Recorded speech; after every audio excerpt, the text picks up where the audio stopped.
And to that piece of lieutenant that's always on his podcast, bash us, him.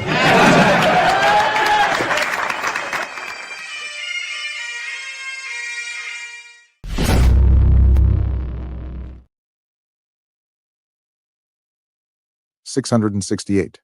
Defendant Adams regularly made comments to Donlon that he, Donlon, needed to get the NYPD in order, as that is the only way Defendant Adams will get reelected. 669. Donlon learned that Defendant Adams had expressed to individuals that Defendant Adams wished that Defendant Daughtry was nicer to Donlon and didn't give him such a hard time. That said, Defendant Adams leaderless failed to actually intervene to stop Defendant Daughtry's insubordination, irresponsible behavior, an unmanageable individual with an inability to listen to experienced individuals. 670.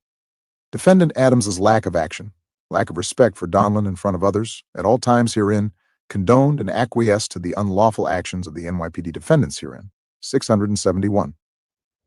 Despite Donlon's qualifications and Defendant Adams's need to get the NYPD in order, Defendant Adams continued to empower defendants Kinsella, Madry, Schell, Daughtry, Shepard, Gerber, Saraceno, and Marino. In short, Defendant Adams allowed them to do whatever they wanted, which directly undermined Defendant Adams's request to Donlon to get the NYPD in order. 672.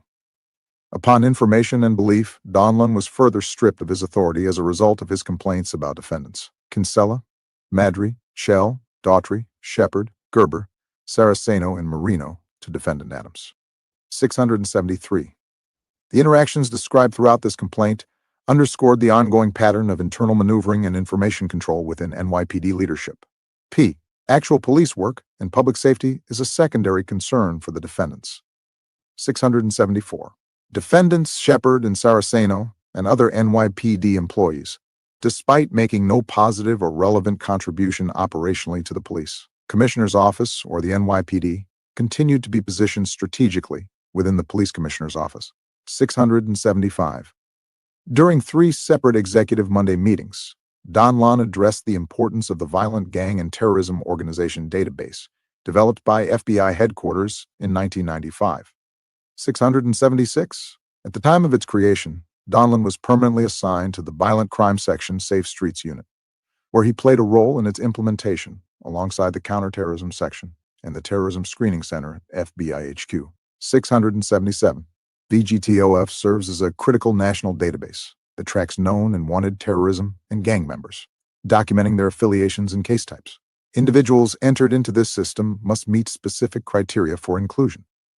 678. During the meetings, Donlon specifically instructed defendants Madry, Schell, Daughtry, and Gerber, who were surprisingly unaware of the VGTOF, to review and use this resource as an investigative tool, particularly in relation to the NYPD's newly created OR. 679. Donlon urged the NYPD defendants to obtain access to the file, review its requirements, and incorporate its use in their enforcement activities. 680. Given that VGTOF is an invaluable tool, Donlon emphasized the importance of checking the names and groups encountered, detained, arrested, or interviewed during operations against the VGTOF database. 681.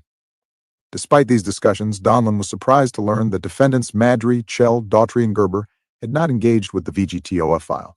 Donlon formally requested the above-mentioned individuals to examine the database and verify whether any of the individuals they encountered, detained, or arrested appeared in VGTOF. 682. Over the course of 3 separate meetings, Donlon received no substantive response. In an effort to follow up, he later asked defendant Gerber about the review, to which he, Donlon, received a non-committal response, "I will look into it," from defendant Gerber. 683. In contrast, the NYPD Counterterrorism Division was well aware of the VGTOF database and actively utilized it in their investigations. This discrepancy highlighted a significant gap in awareness among top NYPD executives and the need for further engagement with this critical resource. Q. Defendant Shepard undercuts and embarrasses Donlon. 684. In a blatant act of professional sabotage, Donlon was unexpectedly summoned from his 14th floor office mid-afternoon by defendant Shepard via one of Donlon's own security detectives. 685. During the elevator ride to the 8th floor conference room, Donlon's detective could offer no insight into why defendant Shepard demanded his presence, only that a massive assembly of approximately 100 MOs, chiefs, inspectors, captains, lieutenants, and sergeants, awaited. 686. Donlon walked into an ambush. Before him was a significant departmental gathering for which he, as the police commissioner, had received zero invitation, zero prior notice, and which was conspicuously absent from his official schedule. 687. Defendant Shepard arrogantly presided over this meeting dressed in full uniform, parading an unearned and unauthorized 3-star insignia, a testament to his disregard for regulation and unequivocally stolen valor. It was evident this was a ceremony for newly promoted chiefs. Yet Defendant Shepard offered Donlon no courtesy of an explanation for either his attendance or the event itself. 688. Forced to improvise in this orchestrated spectacle of disrespect, Donlon offered genuine congratulations to the promoted MOS and apologized for an apparent lateness he could not have avoided, given Defendant Shepard's deliberate exclusion of the police commissioner's office from any planning or invitation. The depths of Defendant Shepard's malice became undeniable when, as the meeting concluded, he was overheard contemptuously remarking to others, "Donlon doesn't even know where to sit." This was a calculated public insult designed to inflict maximum embarrassment. 689. Donlon's subsequent apologies to the chiefs, explaining his lack of prior knowledge, only underscored the deviousness of Defendant Shepard's scheme. This entire charade was nothing less than a despicable and manipulative ploy by Defendant Shepard to humiliate Donlon and paint him as incompetent, disorganized, and unfit for the office of police commissioner. 690. Defendant Shepard's conduct was a flagrant abuse of his position, a reprehensible display of insubordination, and a malicious attack on Donlon's leadership. It was also a continuous illustration of vindictiveness of someone who acted like he, Defendant Shepard, was the police commissioner when Defendant Shepard was not even a 3-star chief, as he deviously had stolen the title and criminally earned the salary associated with it, or the promotion process hijacked by corruption and collusion, resulting in several RICO predicate acts. 691. The corruption within the NYPD's upper ranks was undeniably reveled and exposed during Donlon's promotion process. Donlon had made his intentions clear to defendants Madry, Shepard, and Marino. All promotions would be based on merit, fairness, and integrity. Donlon sought a collaborative, transparent process, relying on recommendations from trusted senior leaders. Donlon was assured by defendants Madry, Shepard, and Marino that his proposed promotion list, composed of carefully vetted candidates, would be submitted to the mayor's office and specifically to Defendant Adams. 692. This assurance was a calculated lie by defendants Madry, Shepard, and Marino. In a stunning act of betrayal and sabotage, numerous names submitted by Donlon and his trusted advisors was removed from the final list. Defendants Madry, Shepard, and Marino had secretly replaced the list with their own selections, promoting cronies and dismantling Donlon's authority in the process. 693.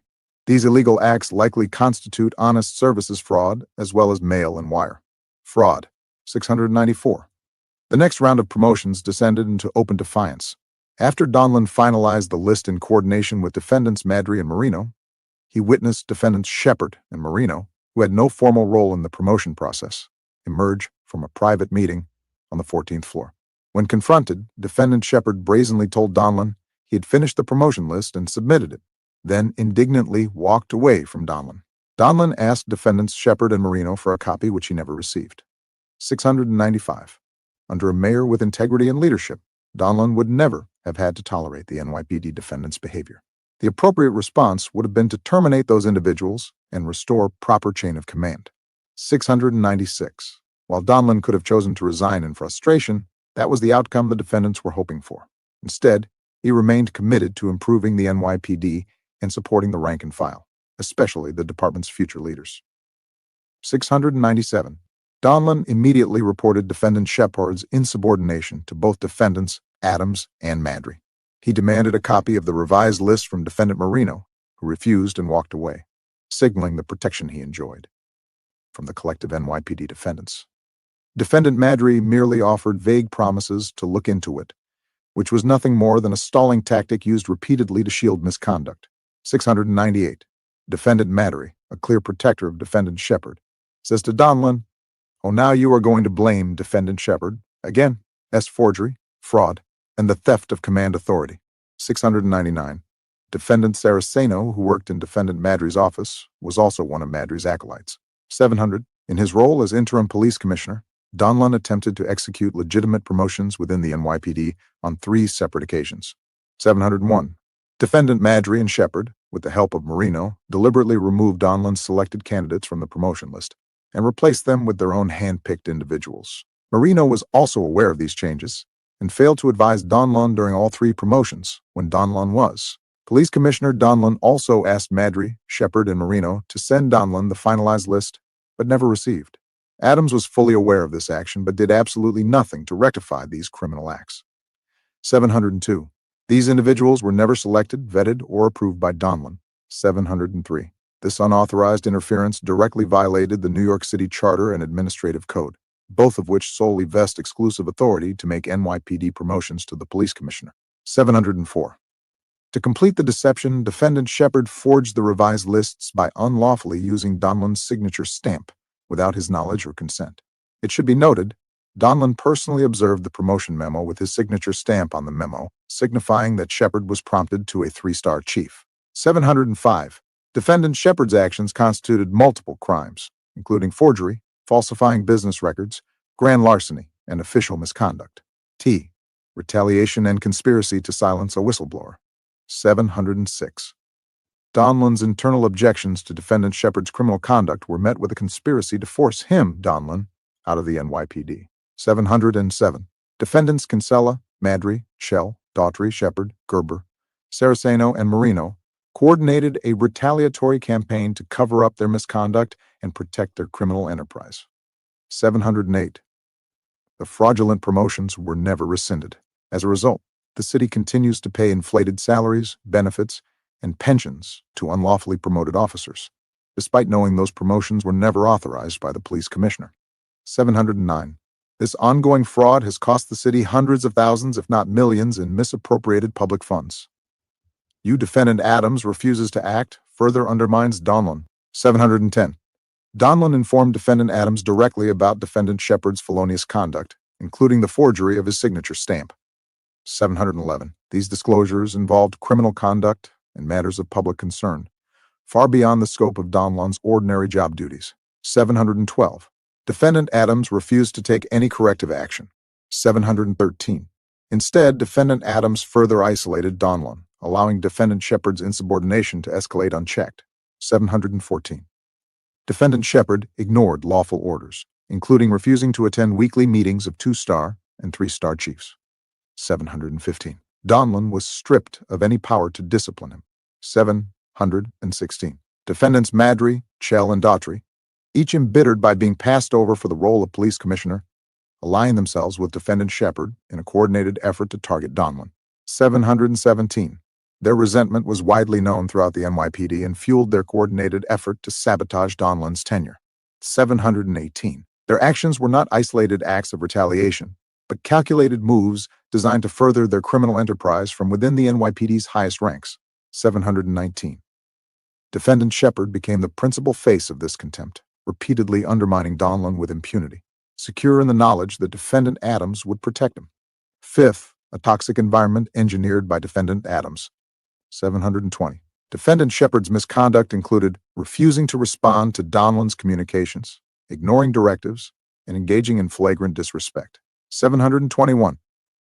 Defendant Adams actively enabled this behavior by shielding defendant Shepard from accountability and preventing Donlon from disciplining him. 722. Defendants Madry, Schell, and Daughtry lodged repeated complaints to defendant Adams behind Donlon's back. Donlon was excluded from these discussions and denied the opportunity to respond. 723. Defendant Adams acknowledged to Donlon that these complaints were coordinated, yet continued to undermine Donlon's authority. 724. On 2 occasions, defendant Adams told Donlon that his command was in chaos. When pressed for specific examples, defendant Adams admitted he had none, merely parroting unsubstantiated grievances from Donlon's saboteurs. 725. Donlon repeatedly warned defendant Adams that the unchecked insubordination was corroding the department's chain of command. Defendant Adams did nothing. 726. The collective defendants refused to recognize Donlon's authority, deliberately stripping the role of police commissioner of its legitimacy and effectiveness. 727. Despite this campaign of abuse, Donlon never lost composure or retaliated. His professional restraint contrasted sharply with the collective NYPD defendants' belligerence. 728, in his long and distinguished career, including service with the FBI, Director of Homeland Security for New York State, and senior roles in the private sector, Donlon had never endured this level of hostility. 729.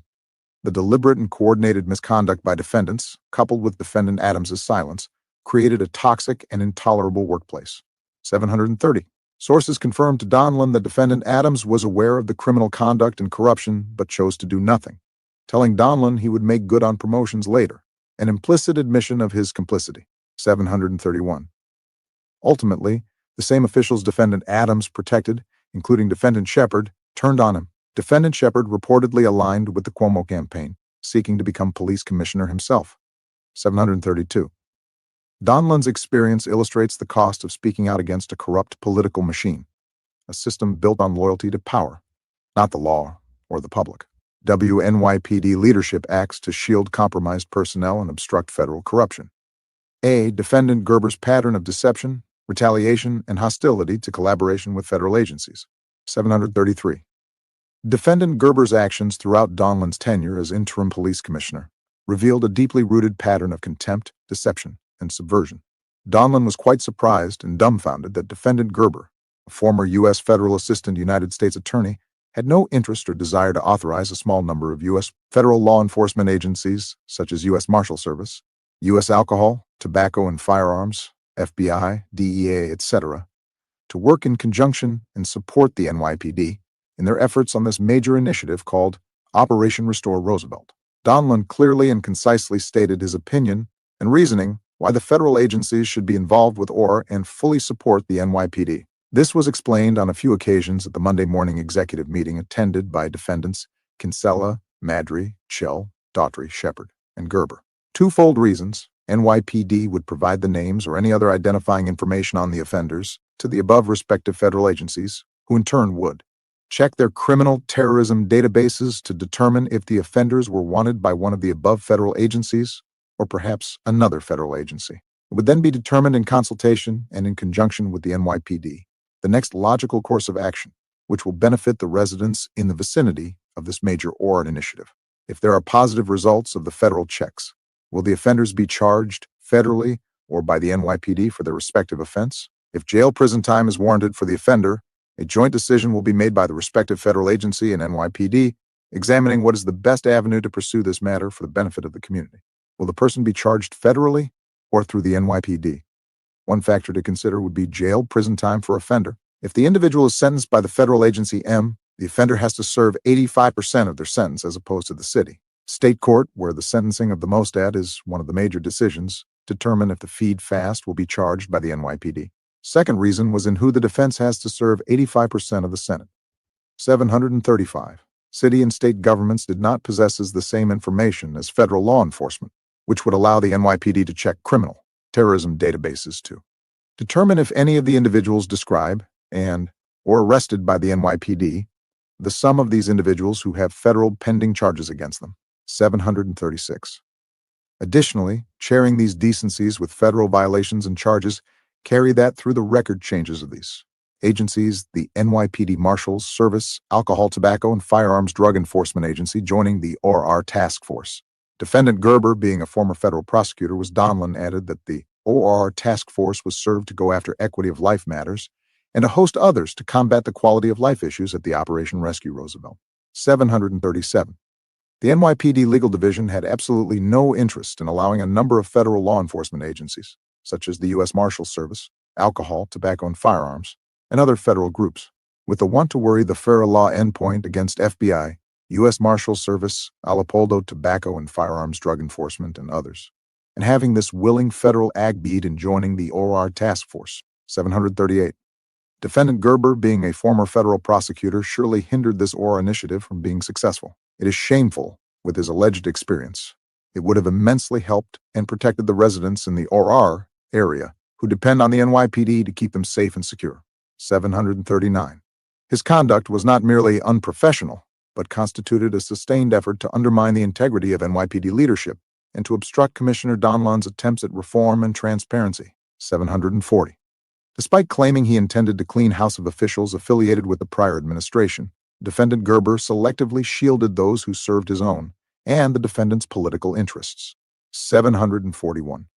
Defendant Gerbers refused to allow Donlon to transfer Sergeant Special Assignment Danielle A. Venus, an individual closely associated with the prior regime of Commissioner Keechant Sewell, and whom Donlon later discovered was surreptitiously monitoring him and transmitting his calendar and internal information to Defendant Madry. 742. Donlon reported this breach of trust and called for an internal investigation, requests that were deliberately ignored by Defendant Gerber. 743. Instead, Defendant Gerber described Sergeant Venus as a great person and refused to reassign her, further undermining Donlon's authority and operational control. 744.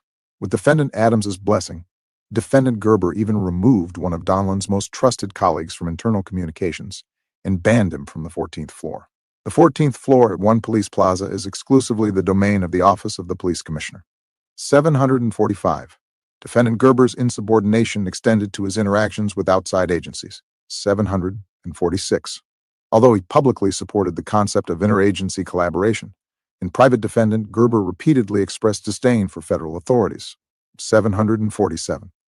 In one instance, Defendant Gerber told Donlon he hated the feds, and later reiterated this sentiment in front of others, stating that he did not want to work with them. 748. These views directly contradicted the administration of Defendant Adams' publicly espoused efforts to build a unified task force with federal partners. 749. Throughout Donlon's administration, Defendant Gerber routinely withheld key information, avoided eye contact when confronted, and consistently refused to answer direct questions, all hallmarks of a manipulative and untrustworthy actor. 750.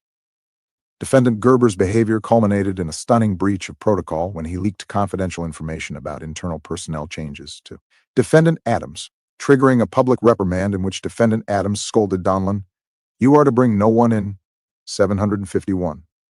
Defendant Gerber's conduct was not the product of bureaucratic misjudgment or simple disorganization. It was a calculated, ongoing campaign to sabotage Donlon's leadership, shield politically connected insiders, and curry favor with corrupt individuals at the top of the NYPD hierarchy. B.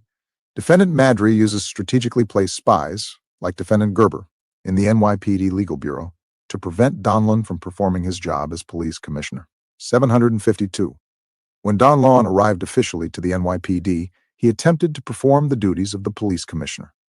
753. Donlon had befriended an NYPD chief, who began to help him navigate his way through the NYPD.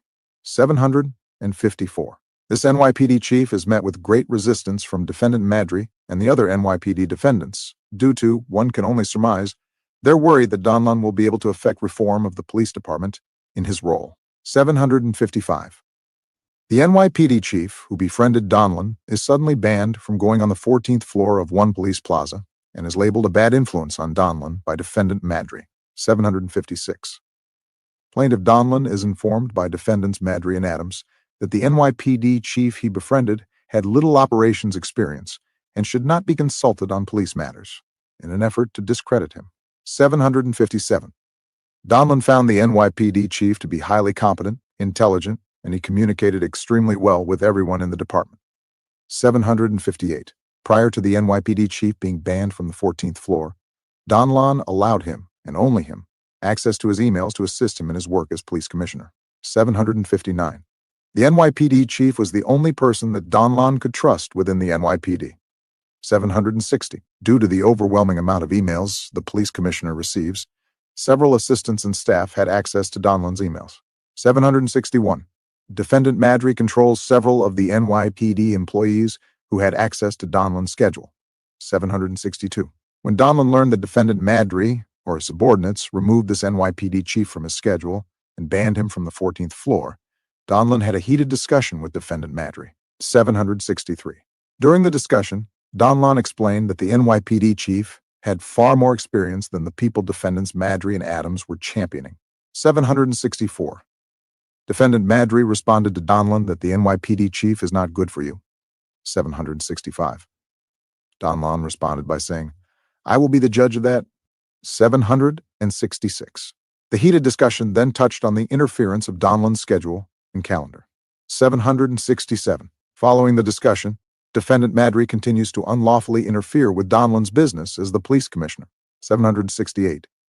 Donlon attempts to visit different communities and NYPD facilities on a regular basis in his role as the police commissioner, which police commissioners throughout the history of the NYPD had done. 769. Numerous employees had access to Donlon's daily schedule, calendar, and emails. 770. The change in the police commissioner's daily schedule to remove the NYPD chief, ordered by Defendant Madry, made Defendant Madry the de facto police commissioner of the NYPD. 771. Defendant Madry regularly had the NYPD chief he befriended removed from Donlon's schedule.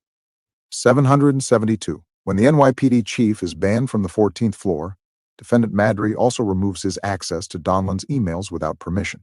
C. Sergeant Venus overrules the police commissioner over his holiday party.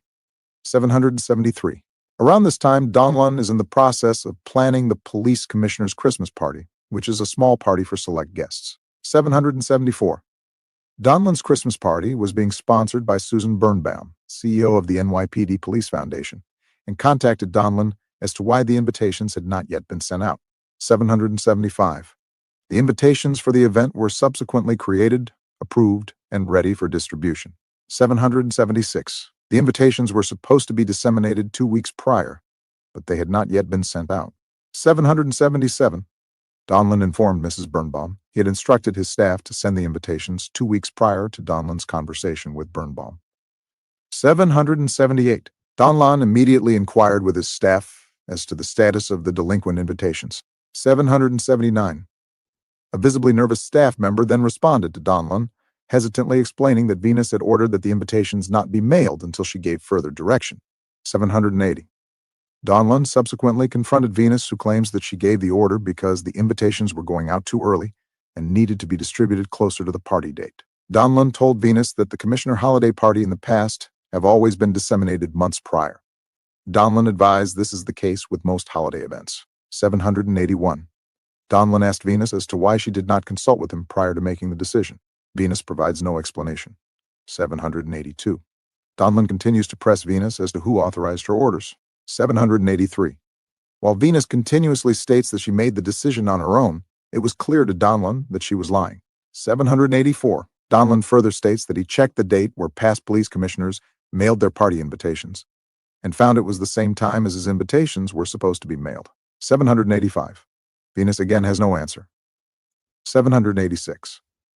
Upon information and belief, defendants Madry and Gerber controlled the actions of Venus. 787. Venus's direct orders to Donlon's staff not to follow the orders of the police commissioner were confusing to Donlon's staff and placed them in a very awkward position. Donlon advised the staff apologized and understood Donlon's position. Donlon told them please not to worry, they were placed in a difficult position by Venus. 788. Donlon's administrative assistants were outstanding and supportive of Donlon during Donlon's tenure as police commissioner. 789. Shortly thereafter, Donlon learned that an NYPD chief was removed from Donlon's schedule, accessed by Venus, who was also assigned to Commissioner Caban's office during Caban's tenure. 790. Donlon learned that the removal of the chief was ordered by Defendant Madry. 791. Donlon attempted to secure his daily schedule and discovered that it is Defendant Madry's office, who has access to Donlon's daily calendar, schedule, and emails. 792. Donlon was informed by the technician that Venus, a Defendant Madry acolyte, had access to Donlon's schedule, calendar, and email. 793. The technician showed Donlon proof of Venus's access and inquiries of Donlon's schedule, calendar, and email contents, and who had access.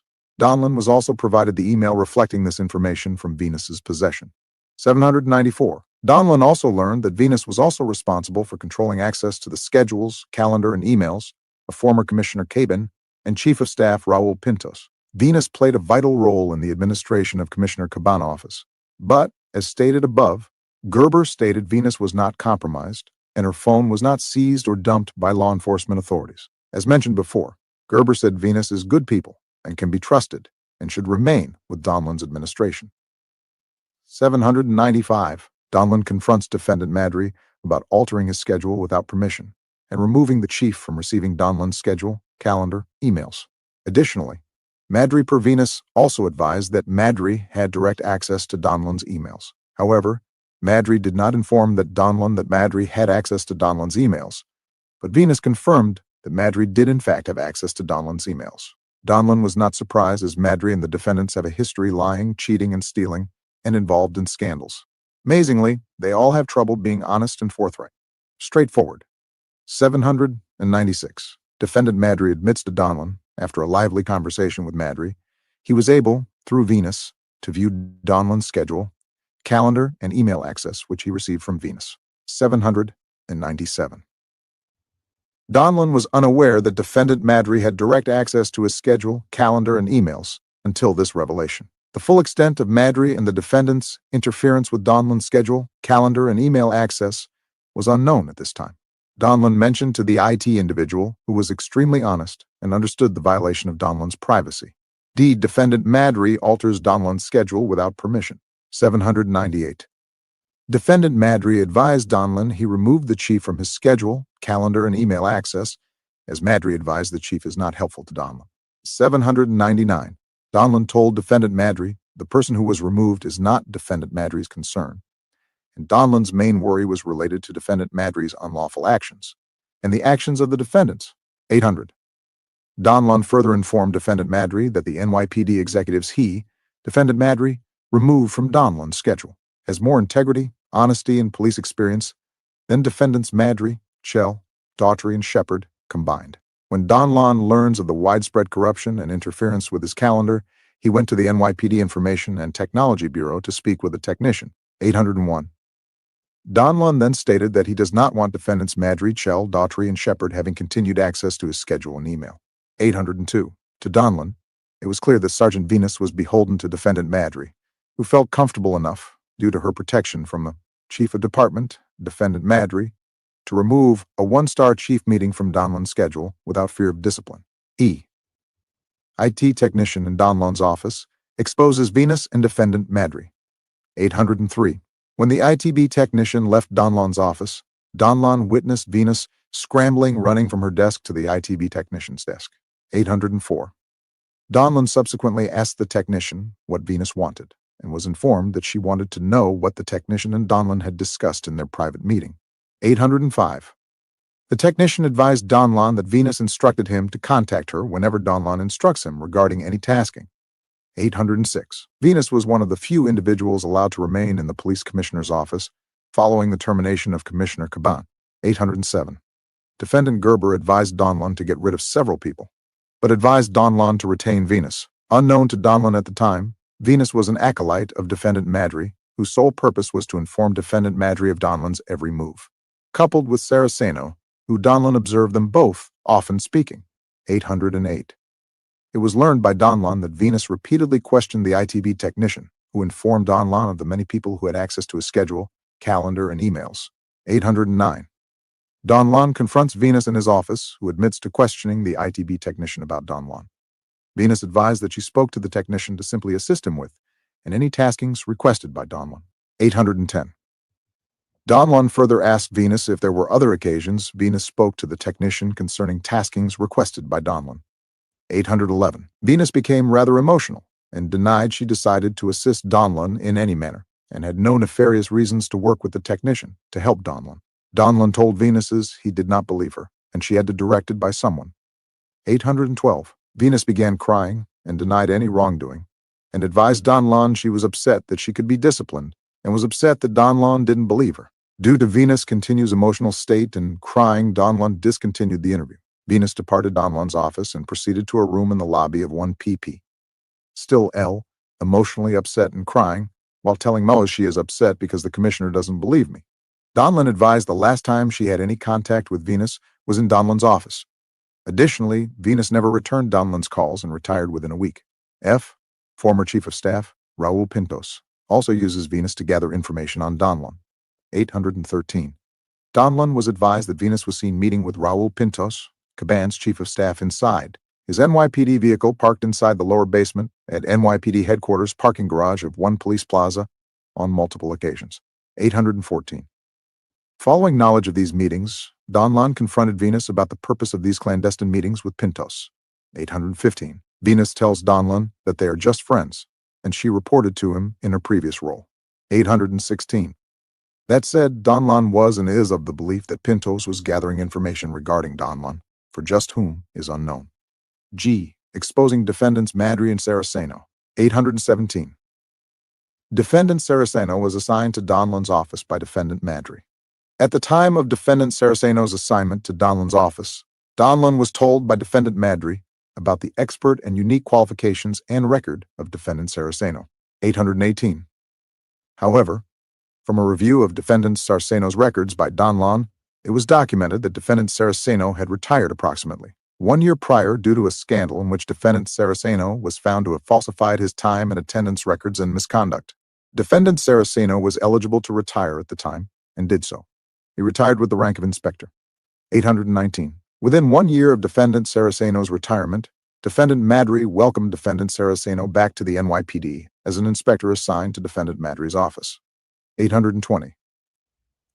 To add incredulity, Defendant Saraceno told Donlon that he had retired in order to be closer to his family.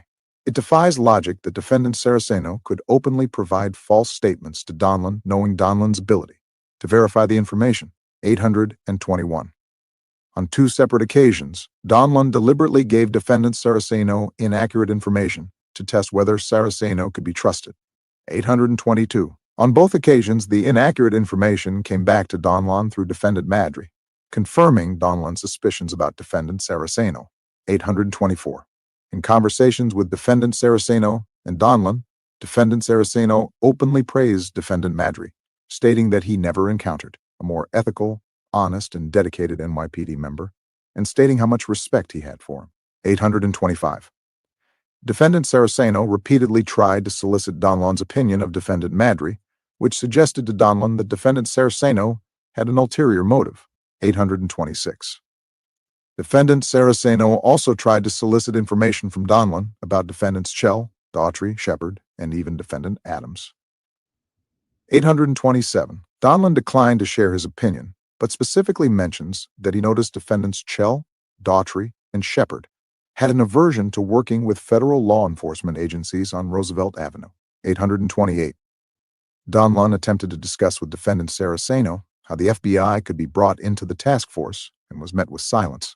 829. Donlon continued to be surprised by the collective defendants' refusal to use the full law enforcement resources at their disposal to address the crime problems facing the defendant city. 10th, internal espionage and institutional sabotage. A. Defendant Shepard spreads false narrative to NYPD Police Foundation to undermine Donlon. 830.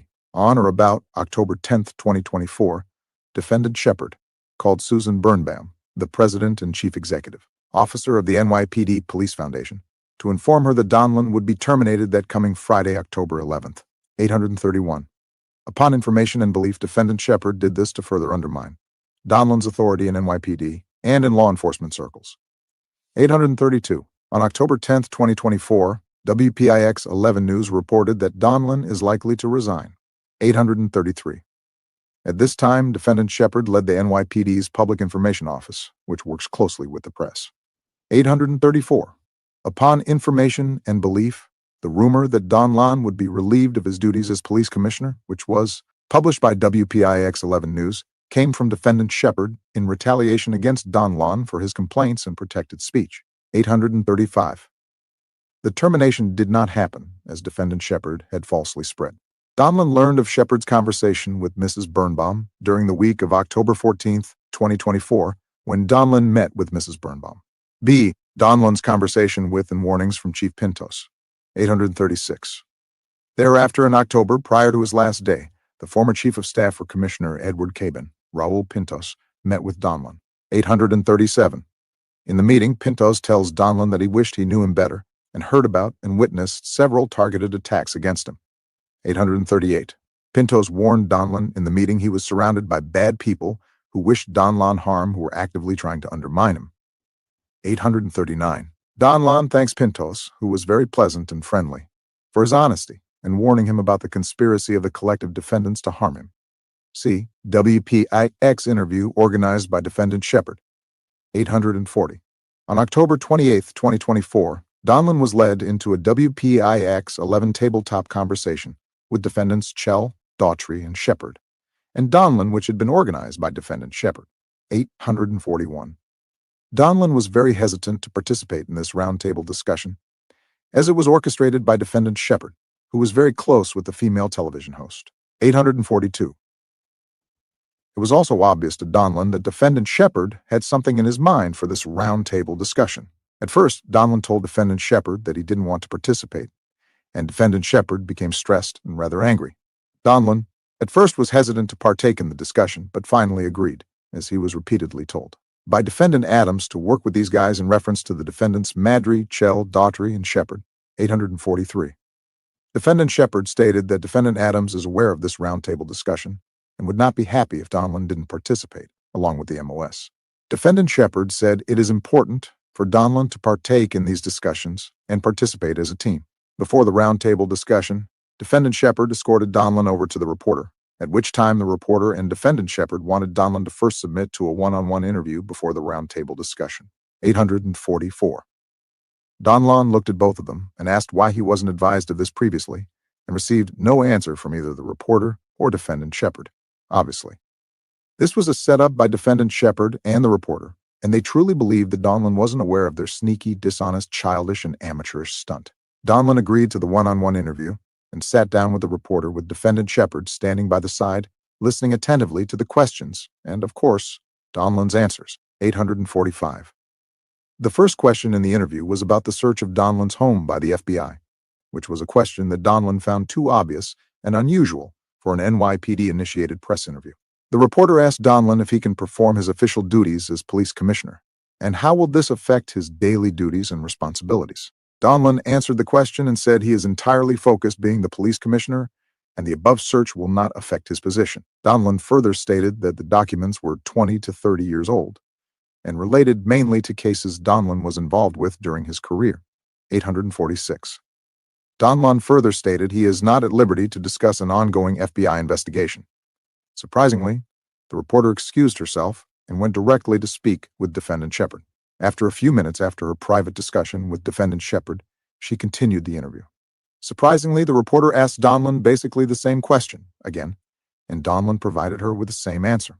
It was obvious to Donlon that the reporter wasn't happy with his first answer, nor his second, which mirrored the first. After Donlon answered the question, he is asked to expound on his answer, but advised this is a present investigation, and Donlon cannot expand on the answer. The reporter was obviously frustrated and appeared angry.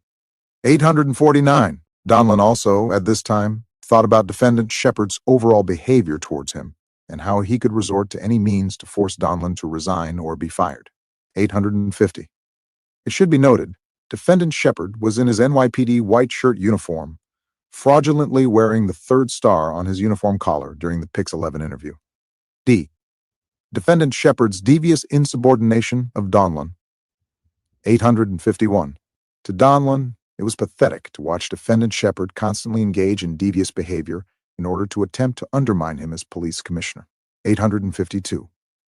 It was obvious to Donlon that Defendant Shepard was angling to undermine Donlon and secure his position as the 48th NYPD police commissioner. 853. Donlon was subsequently informed that Defendant Shepard truly believed, as a result of his insubordinate and criminal actions against Donlon, and his repeated efforts to humiliate, embarrass, and spread lies about Donlon, it would cause Donlon to resign in disgrace. 854. Defendant Shepard also believed that Defendant Adams would observe and be told about all of this alleged turmoil surrounding Donlon, and that Defendant Adams would have no choice but to terminate Donlon, thereby appointing Defendant Shepard as the 48th police commissioner in spite of his own dismal NYPD record. Why Donlon complains directly to Defendant Adams, who takes no action. 855.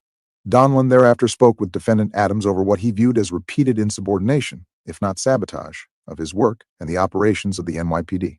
856. Defendant Adams told Donlon that he has to be prepared to answer these questions, and ignores his complaints of the illegalities of the NYPD defendants herein. Donlon asked Adams if he found it unusual that he was separated by Defendant Shepard and interviewed one-on-one with by the reporter, which was not previously arranged. 857. Defendant Adams responded by telling Donlon that the NYPD is in a state of chaos. 858. It was clear to Donlon that the individual NYPD defendants were feeding Defendant Adams false information without any evidence. 859. Donlon asked Defendant Adams several times to define chaos, but Defendant Adams refused. 860. It was patently clear that defendants Madry, Chell, Daughtry, and Shepard had a direct line to Defendant Adams and used this connection to undermine Donlon.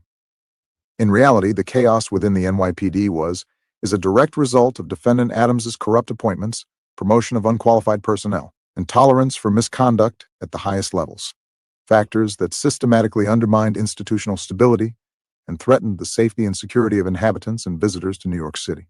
862. Each of the unlawful actions of Defendant Adams, the highest policymaker of the defendant city, are condoned and adopted by the defendant city. Z. Donlon discovers glaring problems in the NYPD evidence warehouses, a crisis of neglect and failed leadership. 863. Before Donlon assumed his role, a significant incident occurred on or around December 13, 2023, when a fire broke out at one of the NYPD's warehouses. Fire marshals concluded that the blaze quickly escalated into a 3-alarm fire on Columbia Street, sending thick black smoke over the Red Hook neighborhood. The inferno destroyed an unknown quantity of biological evidence, some dating back 2 or 3 decades, including crucial DNA tied to burglaries, shootings, and other unsolved crimes. Shockingly, the evidence was stored in cardboard boxes, barrels, and paper bags, materials that may have contributed to the fire's intensity. 864. Troublingly, when Donlon assumed the role of police commissioner, he requested a final comprehensive report on the warehouse fire from Defendant Madry. Yet the report was never provided. Despite specifically seeking detailed information on the incident, Donlon was informed that the NYPD had no final report available. Although the Fire Department of New York ultimately attributed the fire to an electrical blowout, that determination does not excuse the NYPD's apparent failure to thoroughly investigate such a critical event. 865. Recognizing the NYPD's long-standing issues with disorganization, poor oversight, and unreliable record-keeping systems, Donlon chose to personally inspect the department's evidence warehouses. This decision stemmed from his awareness of persistent management failures and systemic dysfunction. For members of service, the conditions of these facilities were hardly a surprise.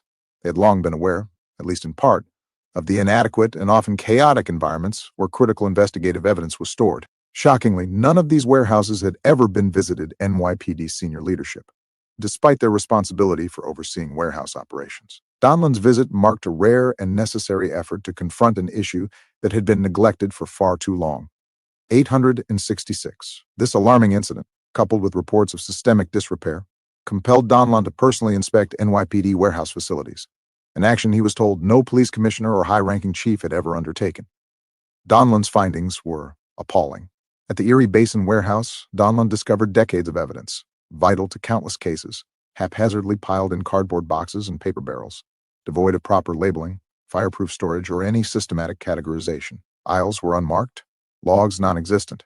Evidence from the NYPD's Information Technology Bureau, known as the MISD, regarding cases dating back to 1981, sat in decaying cardboard boxes, a profound risk to justice. The absence of secure, fireproof containment was a shocking dereliction of duty and does not represent the professionalism or the ideals of the NYPD. 867. Donlon saw no effort to protect the invaluable work of hard-working NYPD investigators, nor evidence which might exonerate the innocent. Assigned to confirm to Donlon long-standing, unaddressed issues which include, but are not limited to, a lack of safety protocols, fire prevention, proper building inspections, and deplorable working conditions.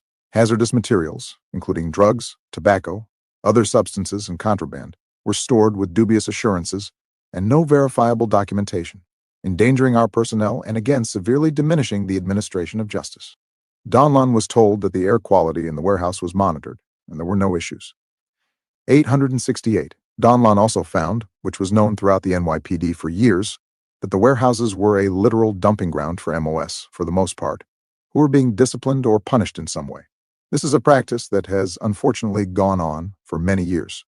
869. Donlon stated then, and reaffirms now, that this pattern of systemic negligence has handed defense attorneys a tactical advantage, undermining prosecutions and denying justice to victims and their families. It represents a blatant disregard for the tireless efforts of officers, detectives, crime scene units, first responders, supervisors, and others whose work has been consistently compromised. Following this, Donlon addressed the issue during a scheduled meeting with 3-star and 2-star chiefs and spoke directly with defendants Kinsella, Madry, Chell, and Daughtry about the deplorable conditions he witnessed at both warehouse facilities. 870. There are approximately 6 to 7 other facilities that Donlon was informed had the same conditions. 871. These locations were all neglected and appear to have the same quality issues as the warehouses visited by Donlon. 872. Donlon was further informed that some of the NYPD warehouses did not have working heat and others lacked air conditioning. Donlon determined that a supervisor was able to have some air conditioner equipment brought to one of the warehouses. 873.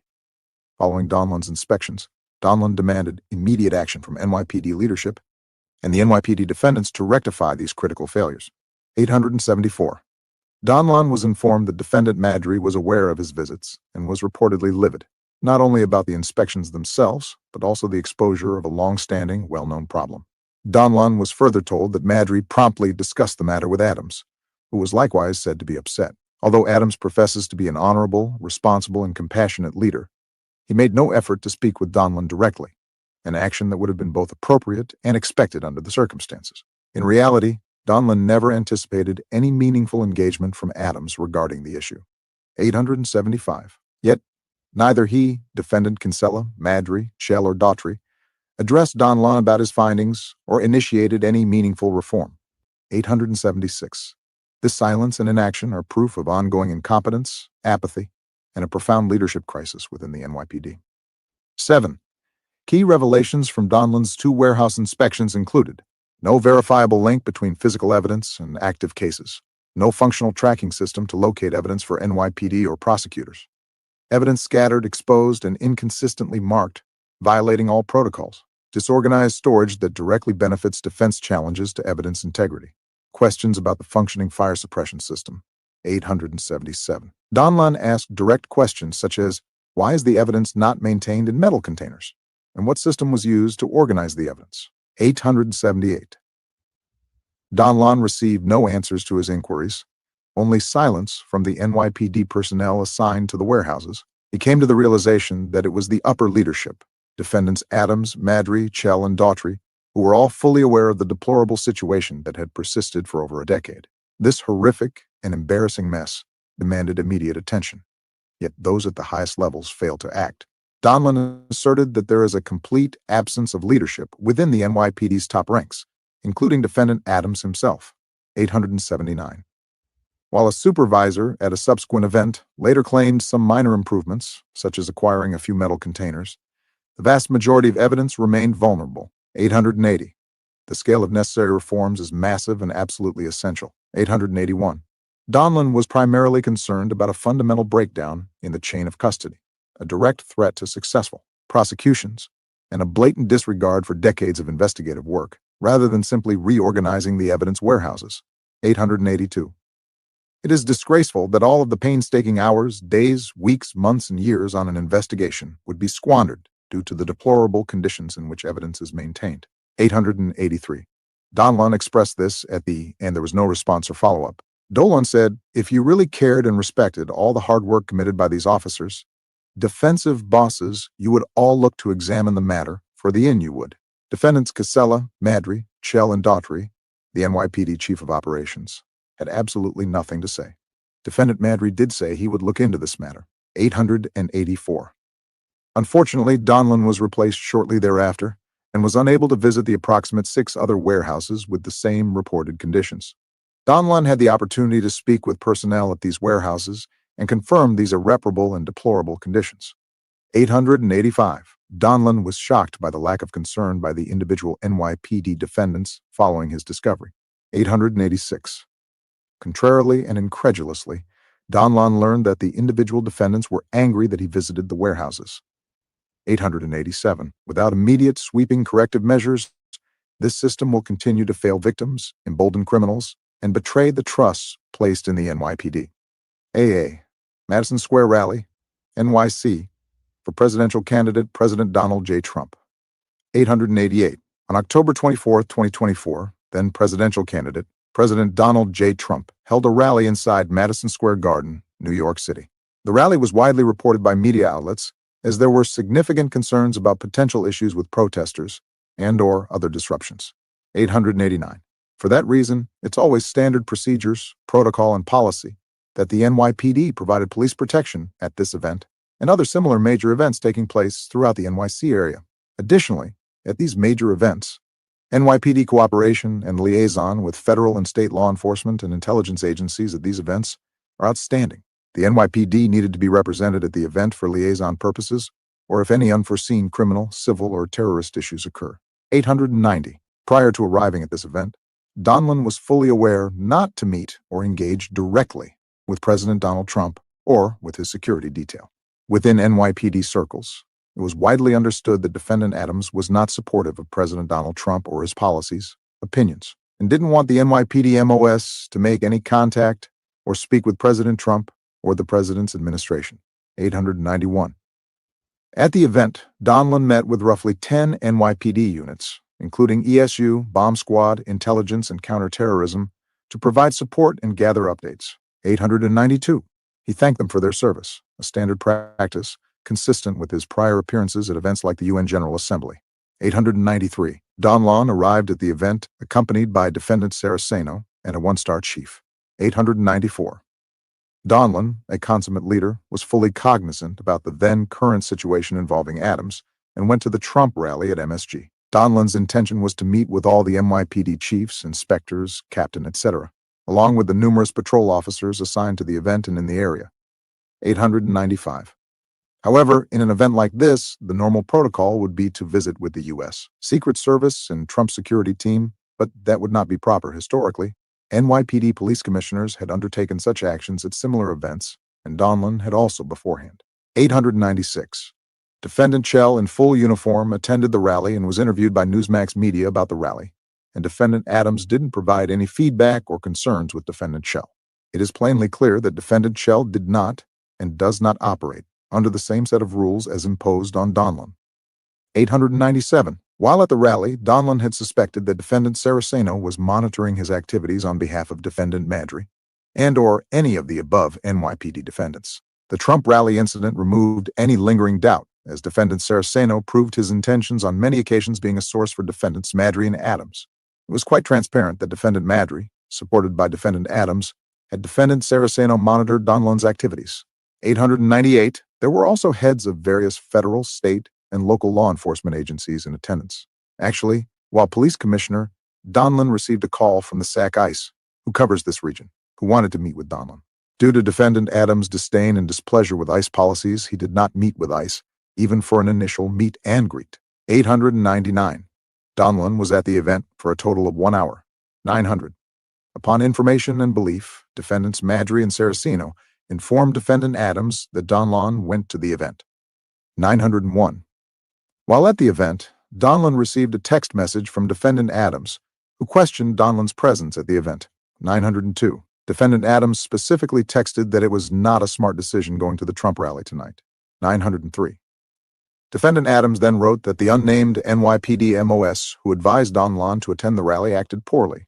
904. Donlon immediately telephonically contacted Defendant Adams, who in a very nasty and disrespectful manner, as usual as he spoke to Donlon, addressed his concerns, explaining that his attendance was in his official capacity and not as a spectator or private citizen. 905.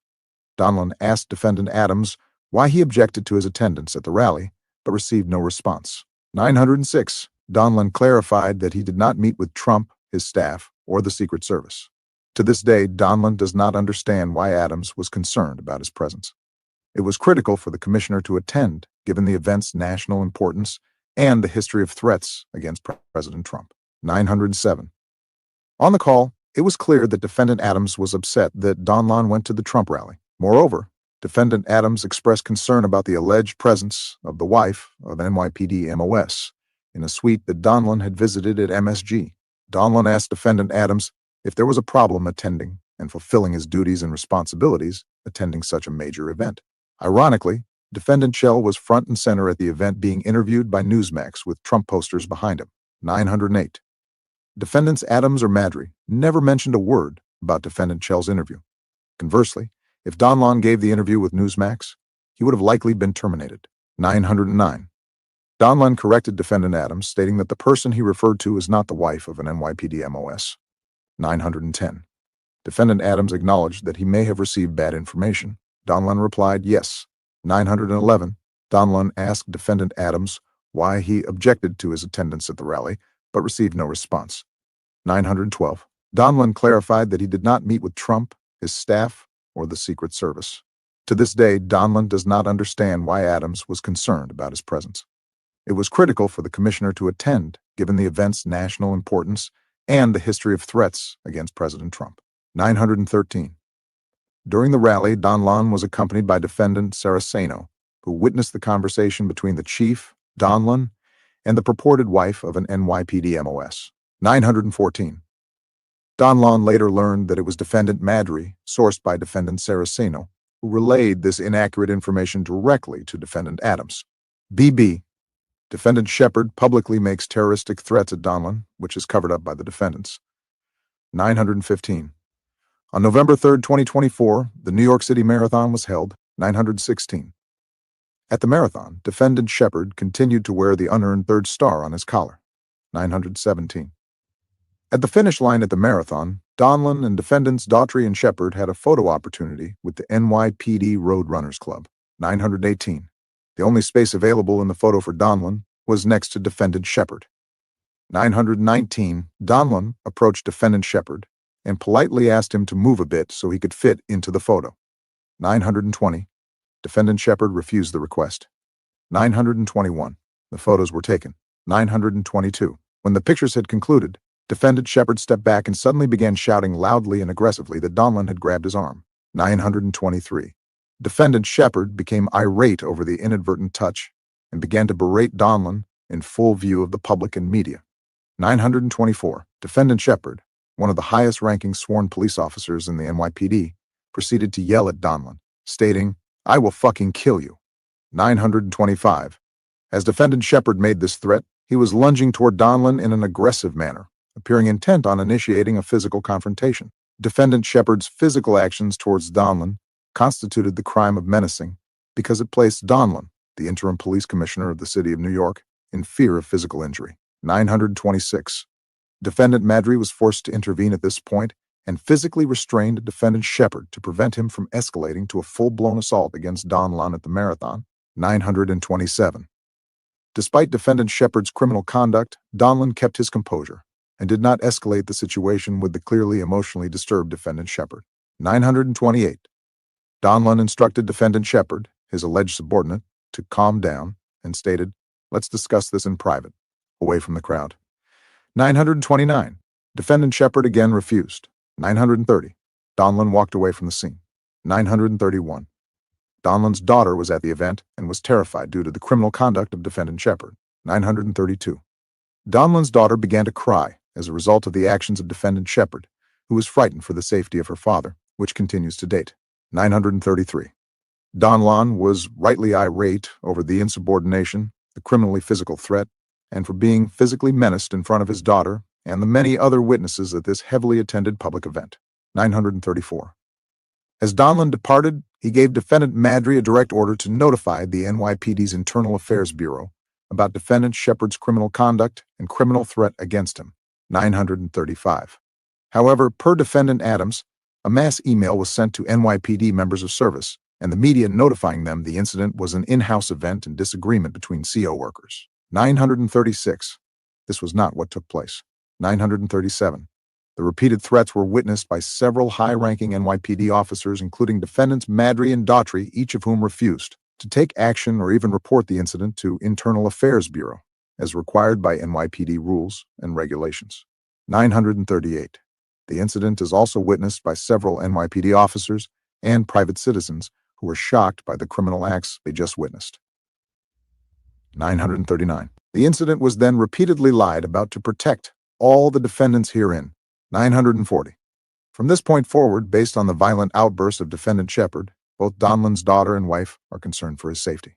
941. This fear continues to date. 942. Upon information and belief, this incident was not even investigated, and the criminal actions of Defendant Shepard were never addressed. C.C. Donlon complains to Defendant Adams about Defendant Shepard's crime, but no action is taken. 943.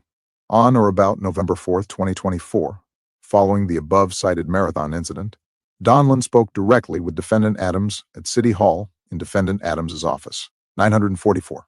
Specifically, Donlon detailed the repeated unlawful and corrupt acts that Donlon witnessed Defendant Shepard commit.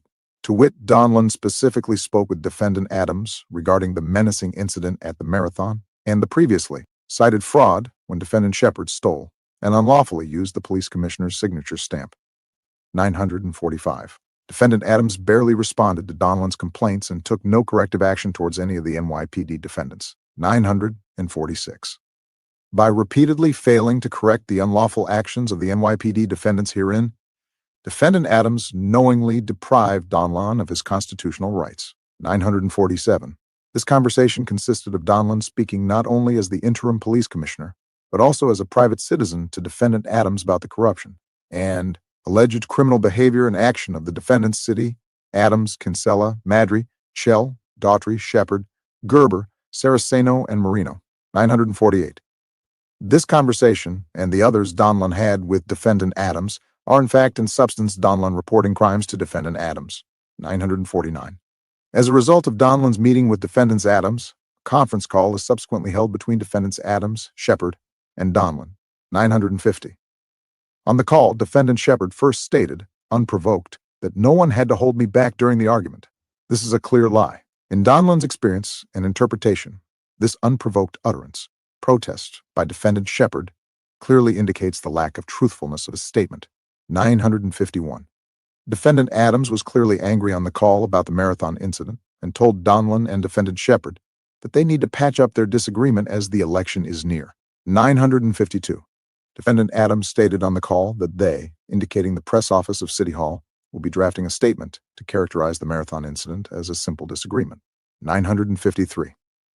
Donlon was subsequently informed by various NYPD executives who were outraged over Defendant Shepard actions that Defendant Shepard would have been removed from his position and disciplined for his crimes, but that he is protected by Defendant Adams, D&D. Defendants Kinsella and Madry scold Donlon for reporting crimes. 954. Following the incident and phone call, Donlon met privately with Defendants Kinsella and Madry. 955. The purpose of the meeting is to discuss with Donlon the marathon incident with Defendant Shepard. 956. At the meeting, Defendants Kinsella and Madry each tell Donlon that he should not have acted in the manner he did with Defendant Shepard. 957. Donlon was told by Defendants Kinsella and Madry that the level of detail he included in reporting the criminal actions of Defendant Shepard to Defendant Adams was unacceptable. 958. In efforts to cover for Defendant Shepard's physically menacing threat and insubordination, Defendants Kinsella and Madry advised Donlon that he had gone too far in explaining the details of the incident at the marathon. 959. Defendants Kinsella and Madry expressed that Donlon's initial mention of the incident was acceptable, but the level of detail was excessive. 960. In response to Donlon's clear perplexation, neither Defendants Kinsella and Madry were unable to explain what portion of Donlon, his objections to Defendant Shepard threatening to kill him and having to be held back, was excessive in any way. 961. The marathon incident received widespread news coverage, but the narrative is controlled by the collective defendants herein. 962. Donlon reiterated to Defendants Kinsella and Madry that the New York Post's account of the incident was false and that he needed to share the truthful version to protect his reputation and integrity. 963. Donlon repeated that he did not argue, scream, yell, or charge at Defendant Shepard. 964. The story also falsely claimed that Donlon engaged in a verbal argument with Defendant Shepard, which did not take place. 965. In fact, it was Defendant Shepard that screamed, yelled, and charged at Donlon. 966. During the meeting, Donlon directed a statement to Defendant Madry, telling him, "You should remember, you held him back from physically attacking me." 967. Defendant Madry does not respond to the substance of the comment but tries to deflect by stating that Donlon says things about Kaz and Shell. 968. Donlon asked Defendant Madry what he meant, but he failed to elaborate. 969. The comment by Defendant Madry makes little sense. 970. It appeared to Donlon that Defendants Kinsella and Madry were trying to silence him in order to further the criminal actions of the defendants herein. 971.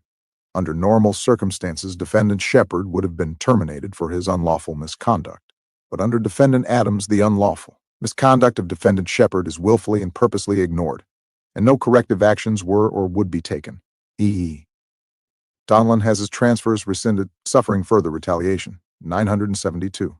Thereafter, Donlon submits documents to have several NYPD employees transferred, but the transfers are stopped. Under the law, no one except for the police commissioner has the power to effectuate the transfer of an NYPD employee.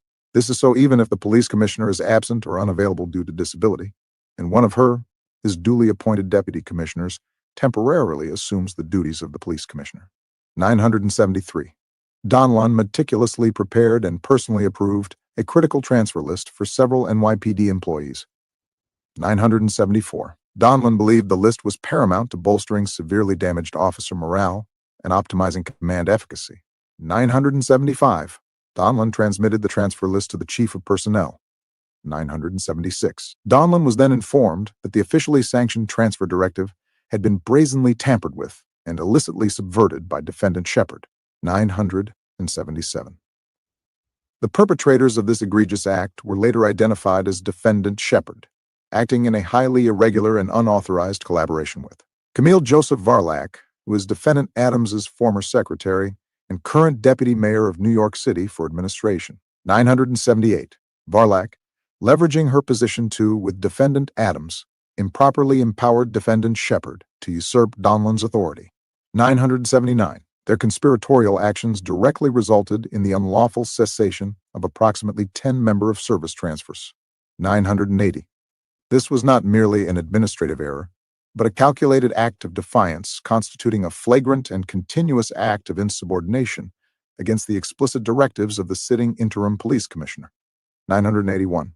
By the time Donlon's transfers were rescinded, the NYPD employees had already been informed of their transfers by Donlon, which were a reward for their stellar work performance. 982.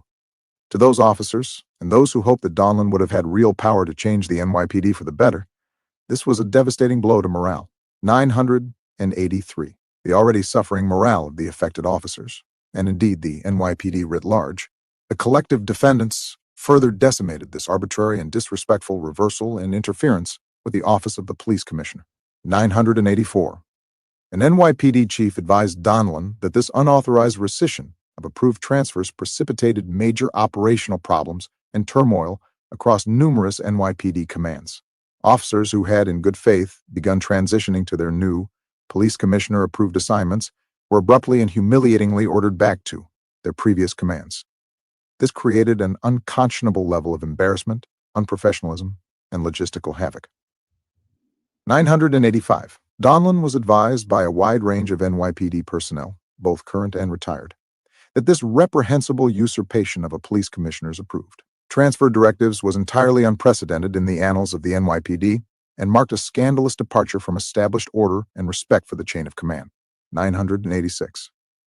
The fabric of NYPD procedure was torn asunder when officially sanctioned transfers were summarily nullified by subordinates operating outside their authority, all under the explicit control of Defendant Adams, namely Defendant Shepard and Camille Joseph Varlak. 987.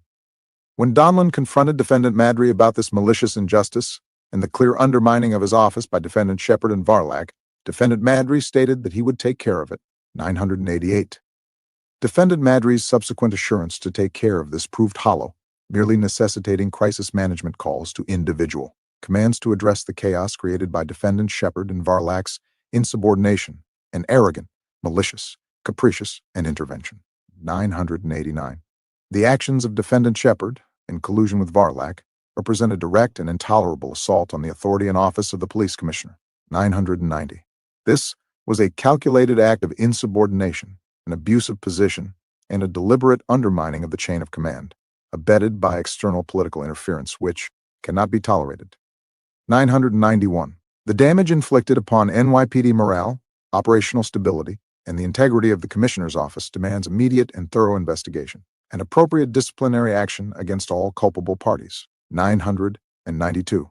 This flagrant defiance of a police commissioner's legitimate orders is an affront to the entire command structure of the NYPD and warrants the most serious review and decisive action. President Trump wins the 2024 presidential election. 993.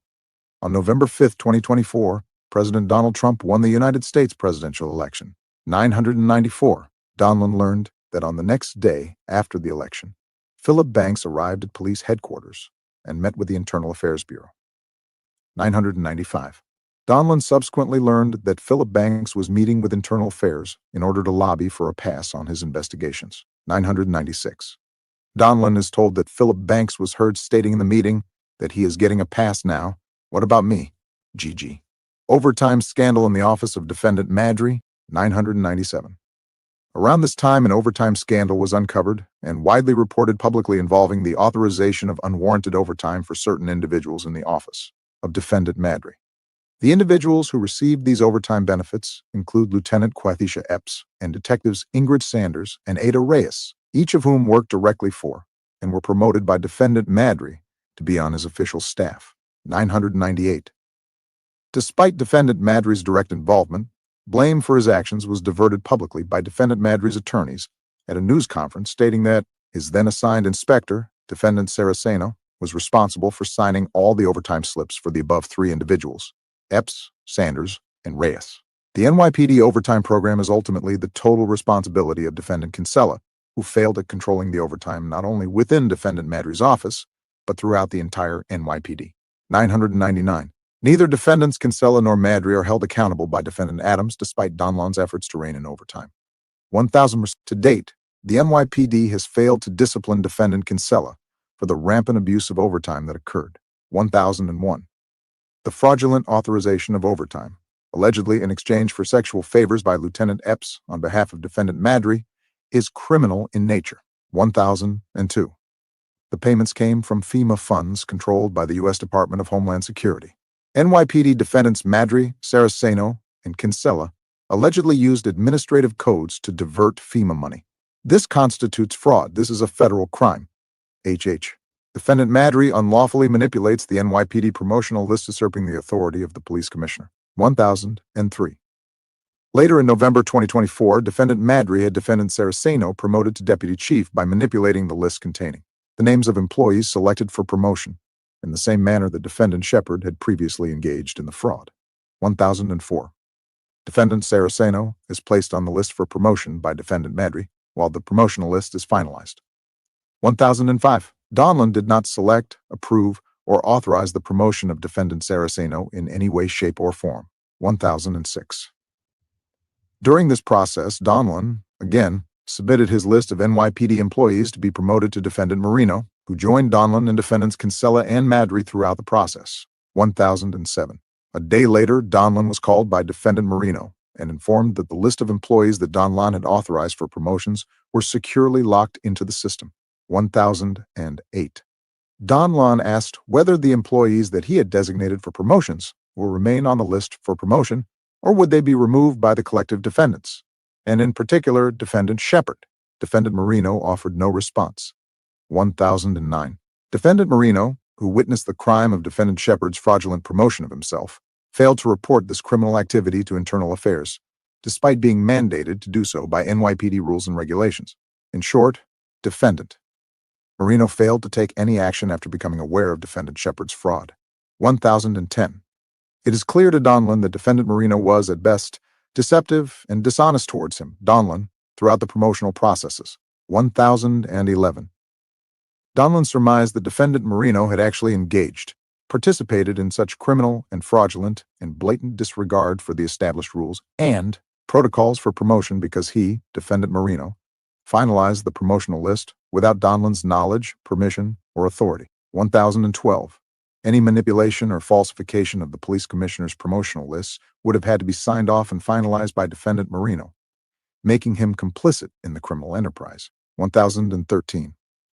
By withholding from the police commissioner information, knowledge that subordinates like Defendant Shepard had manipulated or falsified the commissioner's promotional list, Defendant Marino would have had final say on each promotional list. 1014. Either Defendant Marino signed off on Defendant Shepard's fraudulent promotion, or Defendant Shepard coerced and/or manipulated Defendant Marino into believing he, Defendant Shepard, and others should be fraudulently promoted. 1015. Despite assurances for the November 2024 promotions, the employees designated for promotions by Donlon were ultimately discarded. 1016. A day later, defendant Saraceno's name remained, a decision made by defendant Madry, 1017. Defendant Saraceno, who reported to defendant Madry regarding Donlon's daily activities, was promoted for a job well done, 1018. Defendant Saraceno himself would later be terminated for his role in an overtime abuse scandal, where he signed off on hundreds of thousands of dollars in overtime payments involving work that was never performed, 1019. Defendant Saraceno, despite having a history of stealing job time and other performance issues, was rewarded for his subterfuge and insubordination against Donlon at the behest of defendant Madry, 1020. Defendant Madry's unlawful handling of promotions proved inconsistent and capricious, demonstrating hypocrisy in his selection process. 1021. Donlon did not authorize the final list of promotions, which bore his signature from the police commissioner's signature stamp. 1022. Upon information and belief, the improper and fraudulent promotions to employees who were not designated by the police commissioner over those who earned it constitutes honest services fraud, mail fraud, wire fraud, and likely several other crimes. 1023. During this time period and its aftermath, Donlon learned that defendant Marino added his paramour to the list of promotions, which resulted in a promotion to one stone-grade detective. 1024. This constitutes honest services, wire and mail fraud. 1025. Following the incident, where Donlon's promotional list was improperly altered, Donlon confronted defendant Marino and advised him that he, Donlon, was fully aware of defendant Marino's dishonest activities. 1026. Despite witnessing the many crimes of the defendants herein and reporting it to defendant Adams, no actions are taken to discipline the defendants in any way. Second, the betrayal of the badge. Corruption at the top of the NYPD. 1000 and 2007. The relentless 24/7's campaign to undermine a leader of integrity was a profound moral travesty, a slap in the face to every dedicated rank-and-file member of the NYPD. 1028. This was not random dysfunction. It was a calculated assault carried out by a corrupt cabal of senior NYPD leaders, including Chief of Department Defendant Madry and enabled by a complicit New York City Mayor, Defendant Adams. 1029. The rot starts at the very top. Defendant Madry's reckless and immoral sexual escapades are not secrets. They have been widely documented in the media, exposing a man whose character is fundamentally unfit for leadership. 1030. Ironically, many of the same individuals who suborned and defied Donlon because of his integrity were themselves complicit, either through acts of omission or direct support, in the widely reported corruption of former Commissioner Caban's administration. They attacked a man for the very virtues they lacked. 1031%. This moral bankruptcy was on full display in the shameless manipulation of the promotion process. When Donlon submitted his promotion lists, he included 2 exemplary detectives for promotion to first grade. These individuals, with stellar records, had provided security for the former commissioner and for Donlon and his family. They had earned their advancement through merit. 1032. But merit means nothing to the corrupt. NYPD Attorney Defendant Gerber, in a stunning display of hypocrisy, unilaterally vetoed these promotions. Defendant Gerber's stated reason for doing so was a supposed need to distance the department from the Caban administration, claiming, "We don't know if they were involved with Caban in a criminal or inappropriate manner." 1033. Defendant Gerber's cynical goal was to purge anyone affiliated with the previous administration, regardless of their unblemished records. 1034. Yet, in a paradoxical and self-serving move, Defendant Gerber protected 2 other individuals from Caban's detail who remained seated outside. Donlon's office, including one named Sergeant Venus, whom Donlon subsequently learned was acting under the direction of Defendant Madry's. 1035. The message was clear. Loyalty to the corrupt regime, not integrity, was the currency of survival and reward. As cited supra, Venus was clearly exposed by Donlon with concrete evidence of her providing Defendant Madry all of Donlon's daily activities without Donlon's permission. 1036. The promotion process was hijacked. Donlon's merit-based lists were sent to the mayor's office without his approval. 1037. Defendants Madry, Shell, and Marino eliminated qualified candidates and advanced unqualified individuals, including Marino's alleged romantic partner. 1038. An examination of the paramour's work record revealed what many already knew. She had no major investigative or notable accomplishments to her name. She was utterly unqualified for a coveted position that demands the highest integrity. This promotion was a senseless and reprehensible reward for a personal relationship, an insult to every detective who earns their shield through sacrifice and skill. This matter should be immediately reported to Internal Affairs and to the Chief of Detective's office, where Defendant Marino was assigned, 1039. Shortly after this undeserved promotion by Defendant Marino, as overtime was being scaled back, the newly promoted paramour conveniently retired, 1040. This blatant injustice demands a serious investigation into everyone who was denied a deserved promotion, and conversely of every undeserving person who was elevated by favoritism, as perpetrated by the collective defendants. 1041. Neither defendants Madry, Chell, or Marino possessed the minimal basic integrity to inform Donlon that his selections were gutted, even after personally assuring him they would be promoted. The mayor, Defendant Adams, was not an innocent bystander. He was a silent accomplice. After Donlon texted him directly about these abuses, Defendant Adams refused to respond, yet hypocritically assured others he would rectify the situation, a promise he never kept. 1042. The corruption was transactional. Defendant Madry promoted Defendant Saraceno for spying on Donlon, despite Saraceno's history of misconduct. 1043. After media coverage of Defendant Madry's corruption, his attorney publicly blamed Defendant Saraceno for authorizing the overtime. Donlon's advice to Defendant Saraceno: contact the FBI and tell the truth. 1044. When Defendant Madry assigned Defendant Saraceno to Donlon's office, it defied credulity that Defendant Saraceno was there to assist Donlon due to Defendant Saraceno's impressive NYPD career, as Donlon was advised by Defendant Madry. Donlon had the opportunity to examine Defendant Saraceno's NYPD record, and he did not read any major accomplishments which would warrant such a prestigious assignment to the office of the police commissioner. 1045.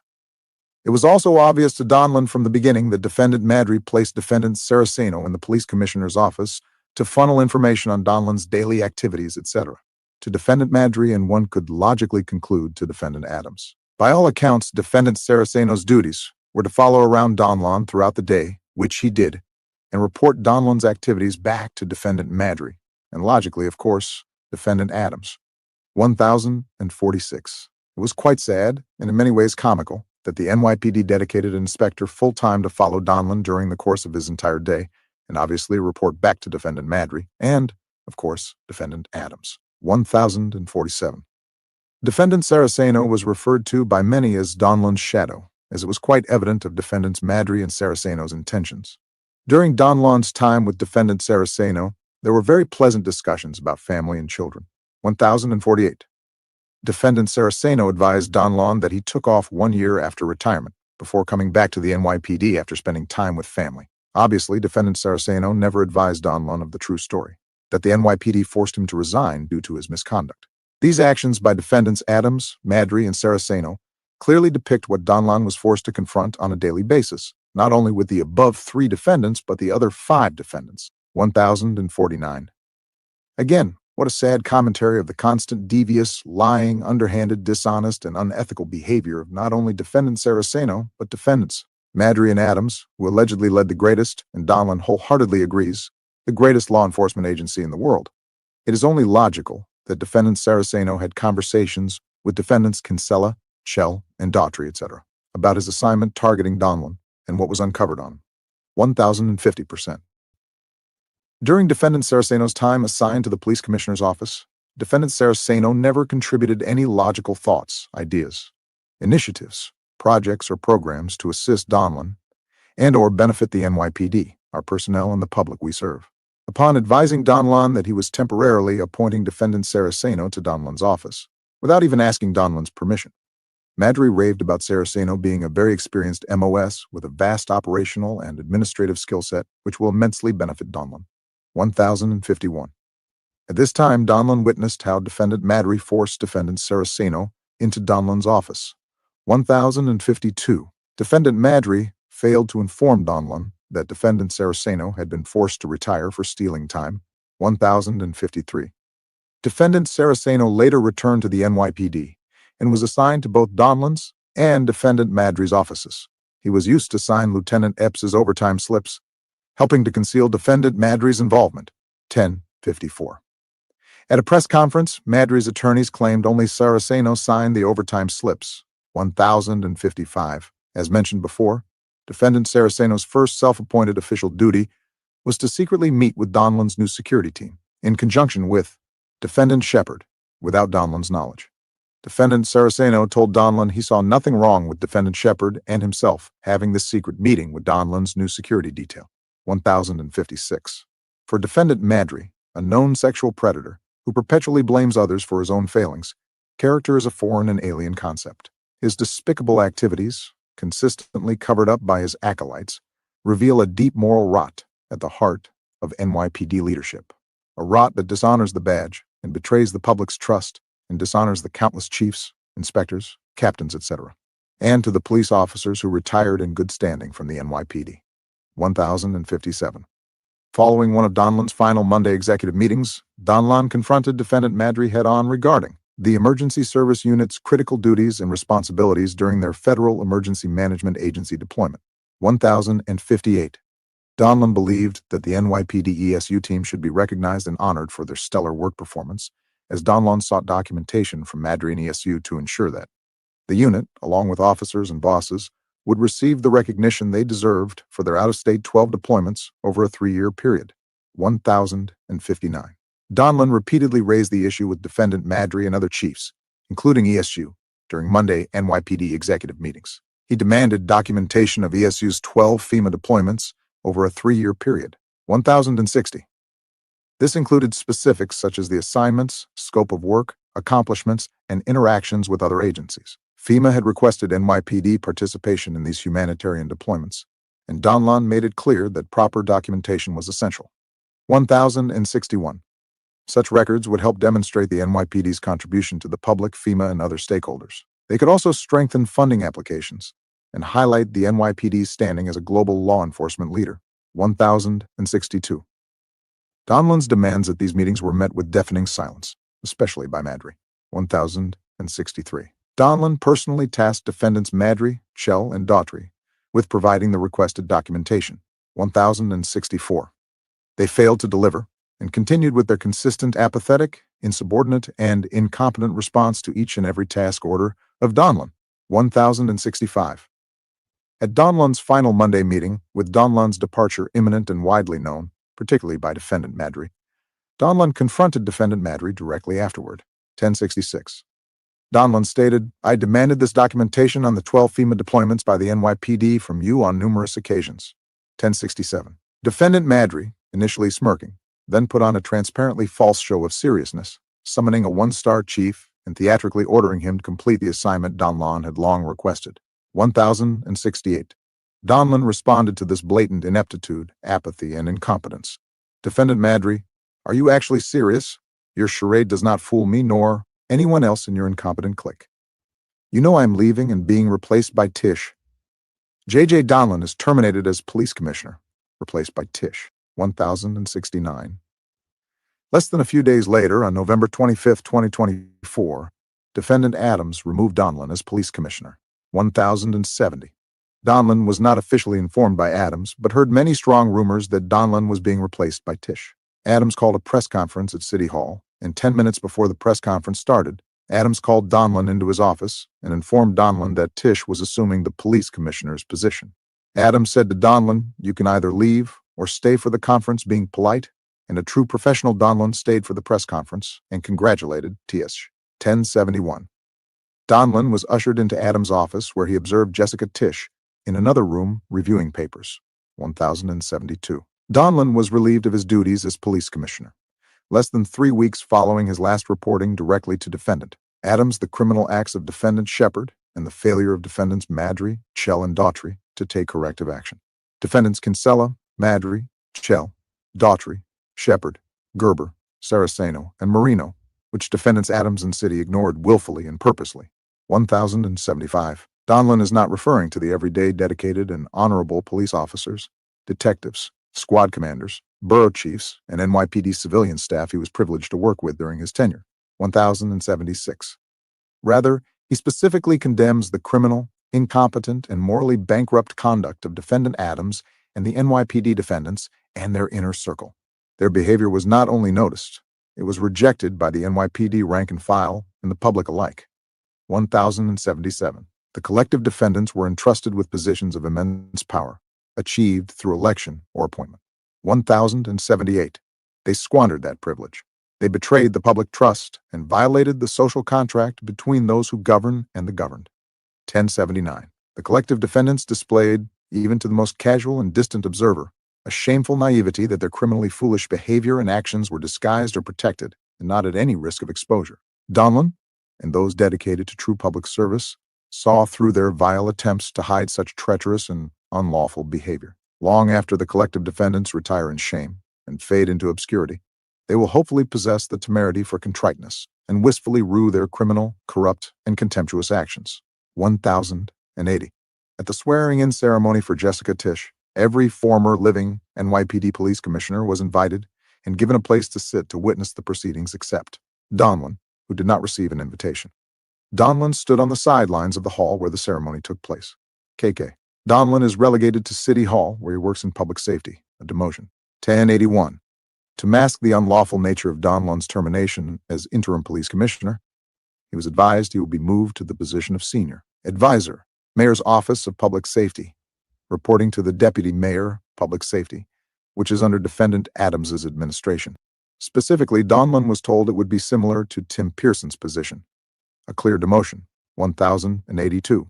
In that position, Donlon was mainly tasked and responsible for coordinating and managing grant applications in conjunction with agencies within public safety. These coordinated efforts will be essential in submitting applications for U.S. federal and New York State available grants, which will be critical in enhancing the public safety agencies. 1,083. Donlon arduously approached the task of developing the new position while completing a booklet made available to public safety agencies providing guidance. In the application process, containing numerous links with background and the names of the many federal, FEMA, and NYS grants. It is shameful and extremely ignorant of Adams in his decision, which is a reflection on his very limited administration and operational background. 1084. Initially, Donlon was advised he would be receiving an experienced analyst to assist in developing the public grant program. However, he was without any assistance for a couple of months. John Gunn, Public Safety, joined Donlon and was invaluable with his long-term connectivity with the public safety agencies, followed by Kevin Clark, NYCOM, who brought a wealth of experienced administrative and operational knowledge regarding the overall complicated federal and NYS grant program. LL Donlon's security team is further punished. 1,085. It is common for some members of the NYPD Police Commissioner's security detail to be promoted as a result of their dedicated time and efforts in protecting the police commissioner and his/her family. 1,086. However, it has always been customary for all members of the police commissioner's security detail, when that assignment is concluded, to receive a transfer to a command they would like to be transferred or one of their top choices. It has always been called a soft landing by all former police commissioners and their administration. 1,087. However, Donlon's security team was not afforded the benefit of rewarding the hard-working security detail, composed of 1 lieutenant, 3 sergeants, and approximately 15 detectives, who protected Donlon and his family 24/7 during Donlon's tenure. 1,088. To this date, Donlon's security team has not received their transfer requests and have returned to their old commands. Unfortunately, all have not been able to return to former commands. Additionally, when addressing Donlon's security team during the transition period, it would have been appropriate and respectful to have a supervisor address them during the transition. Additionally, some of the new security members' team were present in the same conference room with Donlon's former detail, which was awkward for them, not appropriate or respectful. 1,089. Chief Burke, who served under Commissioner Kelly's administration and is presently assigned to Tisch's administration, fully understands how the security detail should be treated. 1,090%.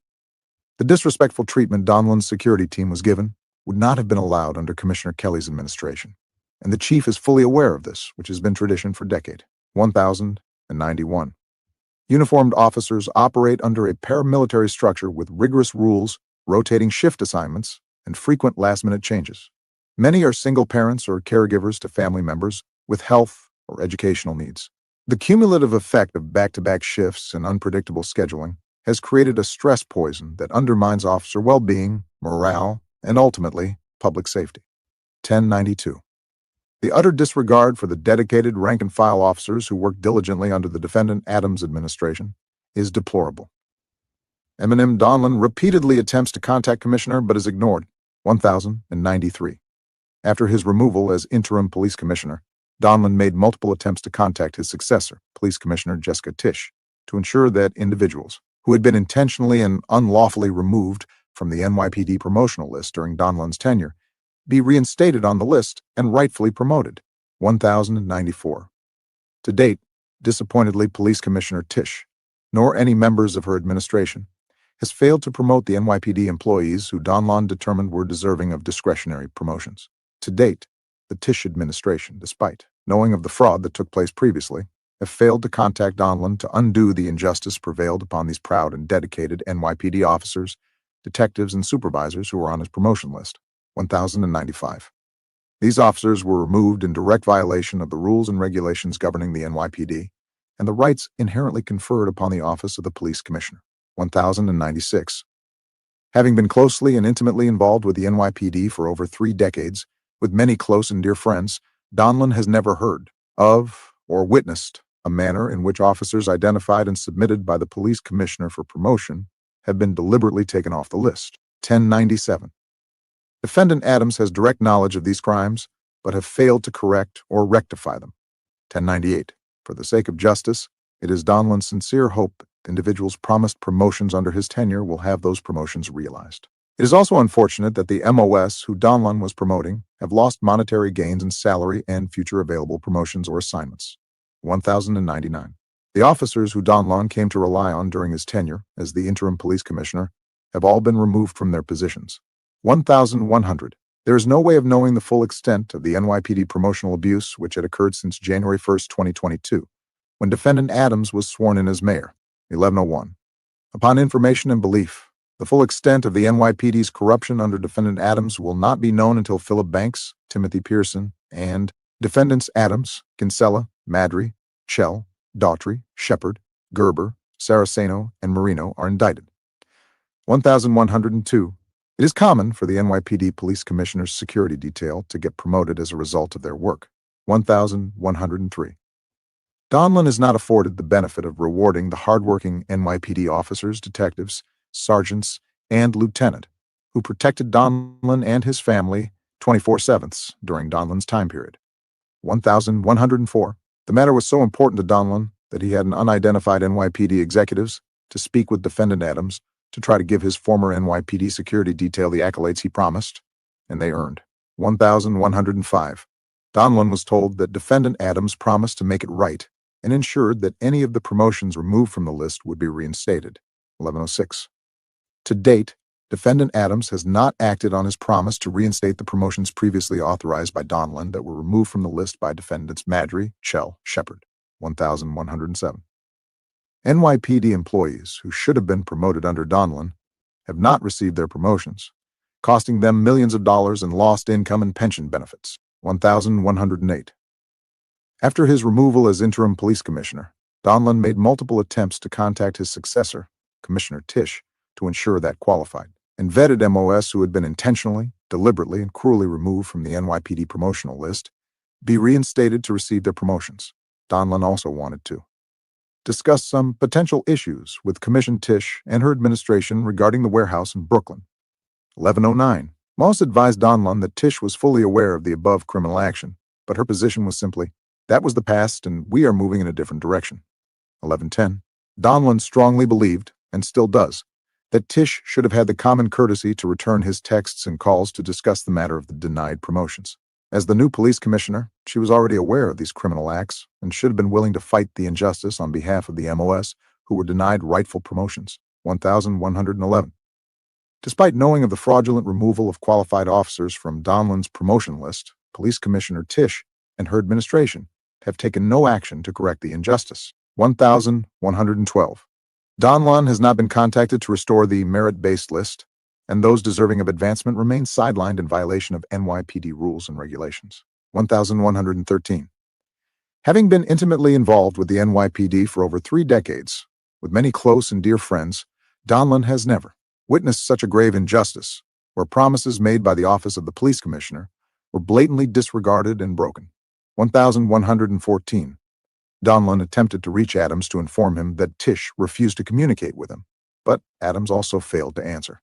Texts and calls concerning this grave injustice committed by defendants Madry, Shepard, Marino, Gerber, and the remaining defendants. 1,115. For the sake of justice, it is Donlon's sincere hope that individuals promised promotions under his tenure will have those promotions reinstated. Donlon had many slated for promotion, only for the defendants to unfairly overrule him, causing not just a loss in salary, but also in employee morale and confidence in NYPD leadership. 1,116.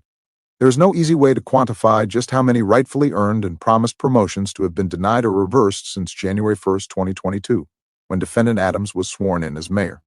NN. Additional RICO predicate criminal acts uncovered by defendants. 1,117. As described earlier in November 2024, it was uncovered that Defendant Madry personally authorized overtime pay for Lieutenant Quathisha Epps. This resulted in Lieutenant Epps earning more than $400,000 in 2024. More than half of the $400,000 consisted of overtime compensation. 1,118. The overtime in Defendant Madry's office is actually overseen by Defendant Kinsella. 1,119. While Donlon was the interim police commissioner, the serious issue of overtime was discussed at a meeting with defendants, Madry, Chell, and Daughtry, 3- and 2-star chiefs, inspectors, captains, and civilian employees. 1120.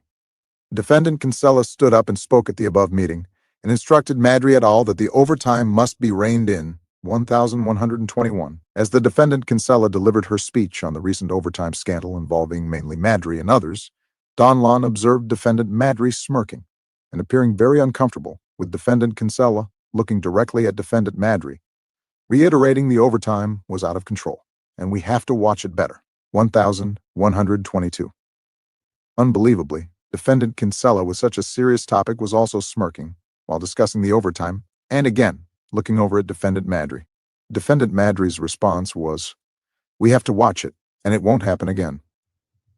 1,123. While continuing to speak about the abuse of overtime, Defendant Kinsella advised we all have to be more careful with the use of overtime. Defendant Kinsella, being the first deputy commissioner, failed to advise all present that she is solely in charge and responsible for the distribution and monitoring of the NYPD overtime budget. Donlon stated to Defendant Kinsella, all in the room, "You need to place a tickler system daily, weekly, or whatever time frame you choose to closely monitor the use and possible abuse of overtime." 1,124. Donlon told her when the overtime goes over the limit, the bells and whistles will go off, and you will be surely notified, no guessing. Donlon reiterated to Defendant Kinsella that when you place an electronic and/or software system in place, you will be immediately notified of the present overtime status, thus avoiding possible abuse of the overtime. As Defendant Kinsella began to sit down, she muttered, "They wouldn't listen to me." 1125. This was the same comment Defendant Kinsella made to Defendant Adams when he questioned her about the criminal abuse of overtime. Donlon was well aware from a few MOS who spoke to him confidentially that even prior to this apparent abuse of Defendant Adams was not satisfied with Defendant Kinsella's work performance and was looking to transfer her to another position within the NYPD. 1,126. It is still difficult to understand how Defendant Kinsella, who failed to monitor the overtime budget, which has cost the NYPD millions in abuse of overtime and the countless lawsuits to follow, is allowed to remain in her position as the first deputy commissioner in the NYPD. 1,127. It is inconceivable that Defendant Kinsella and Shell have been allowed to remain in their current high-profile NYPD positions, despite years of documented abuse in their respective positions. 1,128. After her speech, Donlon told Defendant Kinsella, "You have to have a tickler system in place to monitor overtime." Defendant Kinsella told Donlon that, "These guys will never listen to me." 1,129. In the midst of the very public news coverage of the overtime abuse, Donlon meets privately with Defendant Kinsella. 1,130. Donlon tells Defendant Kinsella she needed to exercise vigilance and strictly control overtime writ large in the NYPD. 1,131. Donlon relays to Defendant Kinsella how the overtime is handled in the FBI, which results in overtime being managed, regulated, and verified on a bi-weekly basis through what's referred to as a tickler system. 1,132. In the FBI, when overtime raises above a predetermined number, electronic notifications are made, and overtime is immediately halted to remain on budget. 1,133. No system is in place for the NYPD. 1,134. Neither Defendants Kinsella nor Madry were held accountable by Defendant Adams, despite Donlon's efforts to rein in overtime abuse. 1,135. As scrutiny surrounding Defendant Madry's actions intensified, it became clear that blame for his actions was shifted. 1,136. This was done in particular due to the media coverage. 1137. These decisions and political maneuverings had long shaped leadership appointments within the department, highlighting the intricate and often opaque dynamics of NYPD's internal structure. 1,138. During the week of the November 2024 presidential election, Donlon had another conversation with Defendant Adams. 1,139. In that conversation, Donlon again detailed the criminal actions of the defendants herein, and specifically Defendant Shepard's attacking him and held back by Defendant Madry. Defendant Adams had no response. 1,140. Defendant Adams took no actions to fix the problems and instead retaliated against Donlon for his complaints. 1,141. Donlon's complaints are protected by the First Amendment of the United States Constitution. 1,142. The defendants City, Adams, Kinsella, Madry, Chell, Daughtry, Shepard, Gerber, Saraceno, and Marino retaliated against him because he spoke out, which, he claims, violated his constitutional rights. 1,143. Following widespread news coverage of the overtime scandal, Defendant Madry is not disciplined in any way and allowed to continue in his position. Defendant Adams asks Defendant Madry to submit his retirement papers, who refuses. 1,144. Following news coverage of the overtime scandal, Defendant Adams told Defendant Madry that he should go to the pension board and submit his retirement papers. 1,145. Defendant Madry, being his own person, ignores the request of Defendant Adams and continues in his position as chief of the department. It was certainly seen as a defiant act by Madry, who obviously thought he was untouchable. A number of MOS were aware of his claims, and Adams requested him to just leave and retire quietly. 1,146. Defendant Madry had so much power within the NYPD and Defendant City that he directly ignored the order of Defendant Adams that he should retire. 1,147. Defendant Adams fails to discipline Defendant Madry for ignoring his request to retire and fails to remove him as the chief of the department. Defendant Adams, even appointing Defendant Madry as chief of the department, was a deployable and irresponsible appointment by Defendant Adams. Donlon recalls that Defendant Madry was constantly always boastful in the media and with MOS that Defendant Adams and himself were best friends, and Defendant Madry publicly stated that he will be appointed as chief of the department. When Defendant Madry was appointed, it came as no surprise to MOS and the public. Defendant Madry was seen boasting and telling all that Defendant Adams and himself were close friends, and he was certainly going to be appointed as chief of the department. It was also not a shocking appointment by Defendant Adams, as the Defendant Madry promoted Madry through promotion system, leaving Defendant Madry even appointing him as chief of the department with his horrific, immoral, loathsome record. PP.DOI determines community response team had no oversight. 1,148. On November 26, 2024, the Defendant City's Department of Investigation released a report following the conclusions of their investigation into the community response team. 1,149. Defendant City's Department of Investigation announces that they found that the CRT was operating for more than 2 years without written policies, procedures, and operational guides, and without any required training for its members. 1,150. Defendant City's Inspector General, Janine Barrett, separately stated that the lack of transparency regarding NYPD's CRT risks non-compliance with the law, ethical breaches, and negative policing outcomes. 1,151. Inspector General Barrett further states, the recommendations in this report encourage the creation of public policies and procedures that will enhance knowledge of and confidence in CRT's mission, as well as facilitate future oversight. QQ. Donlon's wife, Deirdre O'Connor. Donlon is falsely arrested.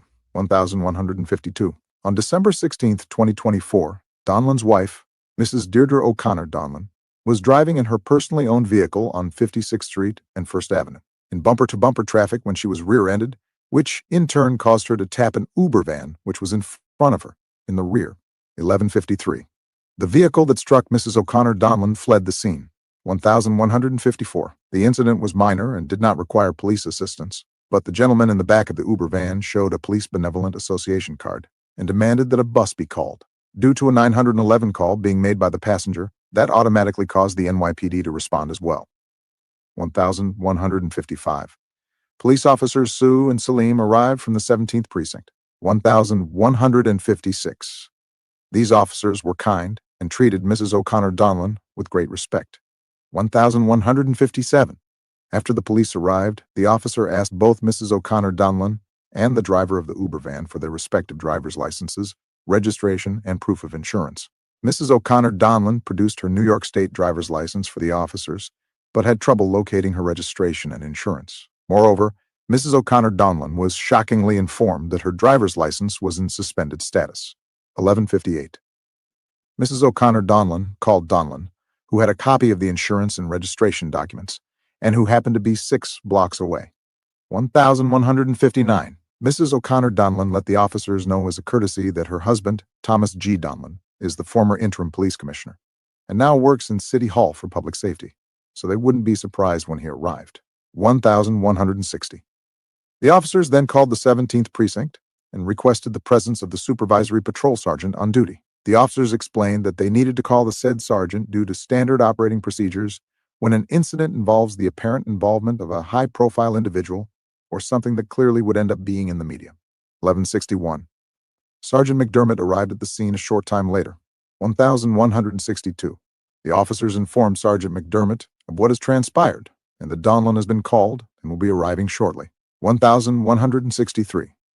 While waiting for Donlon to arrive, Mrs. O'Connor Donlon, police officers Sue and Salim, and Sergeant McDermott have a friendly conversation. 1164. During the conversation, Mrs. O'Connor Donlon applauds the NYPD officers and how great her husband's security detail was, while Donlon was the interim police commissioner.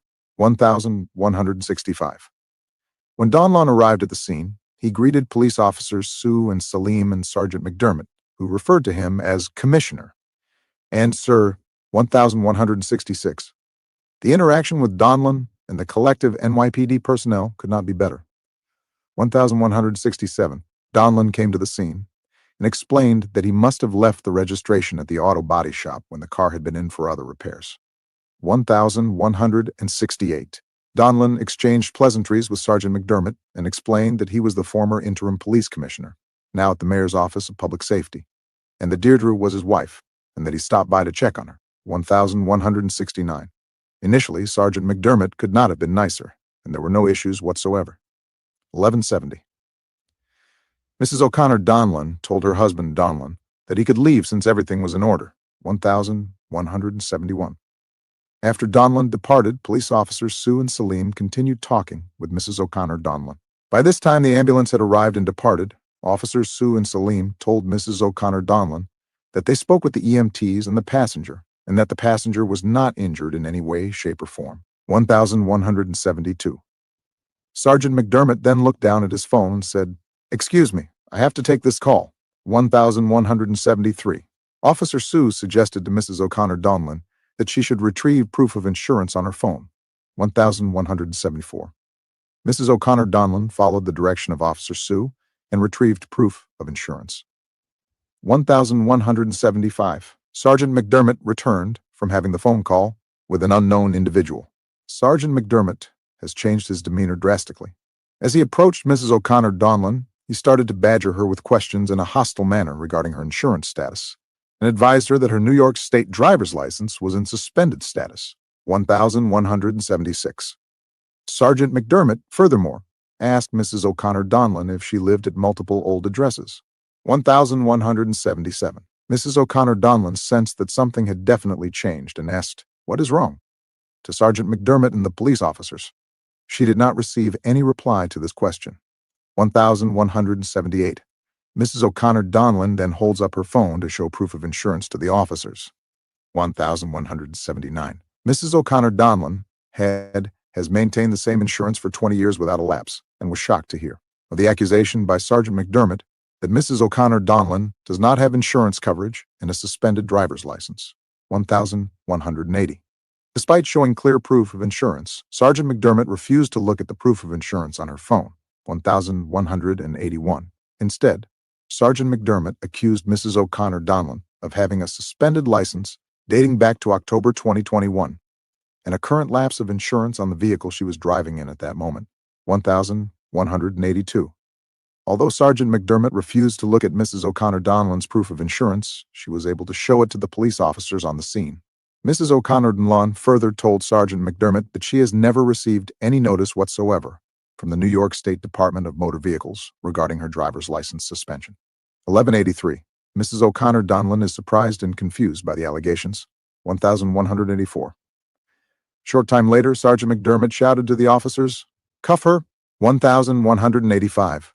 Officer Sue audibly responded with a confused, "What?" 1186. Mrs. O'Connor Donlon said to Sergeant McDermott, "Are you kidding me? What am I being arrested for?" 1187. Sergeant McDermott did not respond to Mrs. O'Connor Donlon and had to repeat the order multiple times to Officer Sue, who was clearly objecting to the improper course of action. 1188. The shocked police officers are noticeably taken back by the order. 1189. The officers begrudgingly handcuffed Mrs. O'Connor Donlon and placed her in the back of their police vehicle.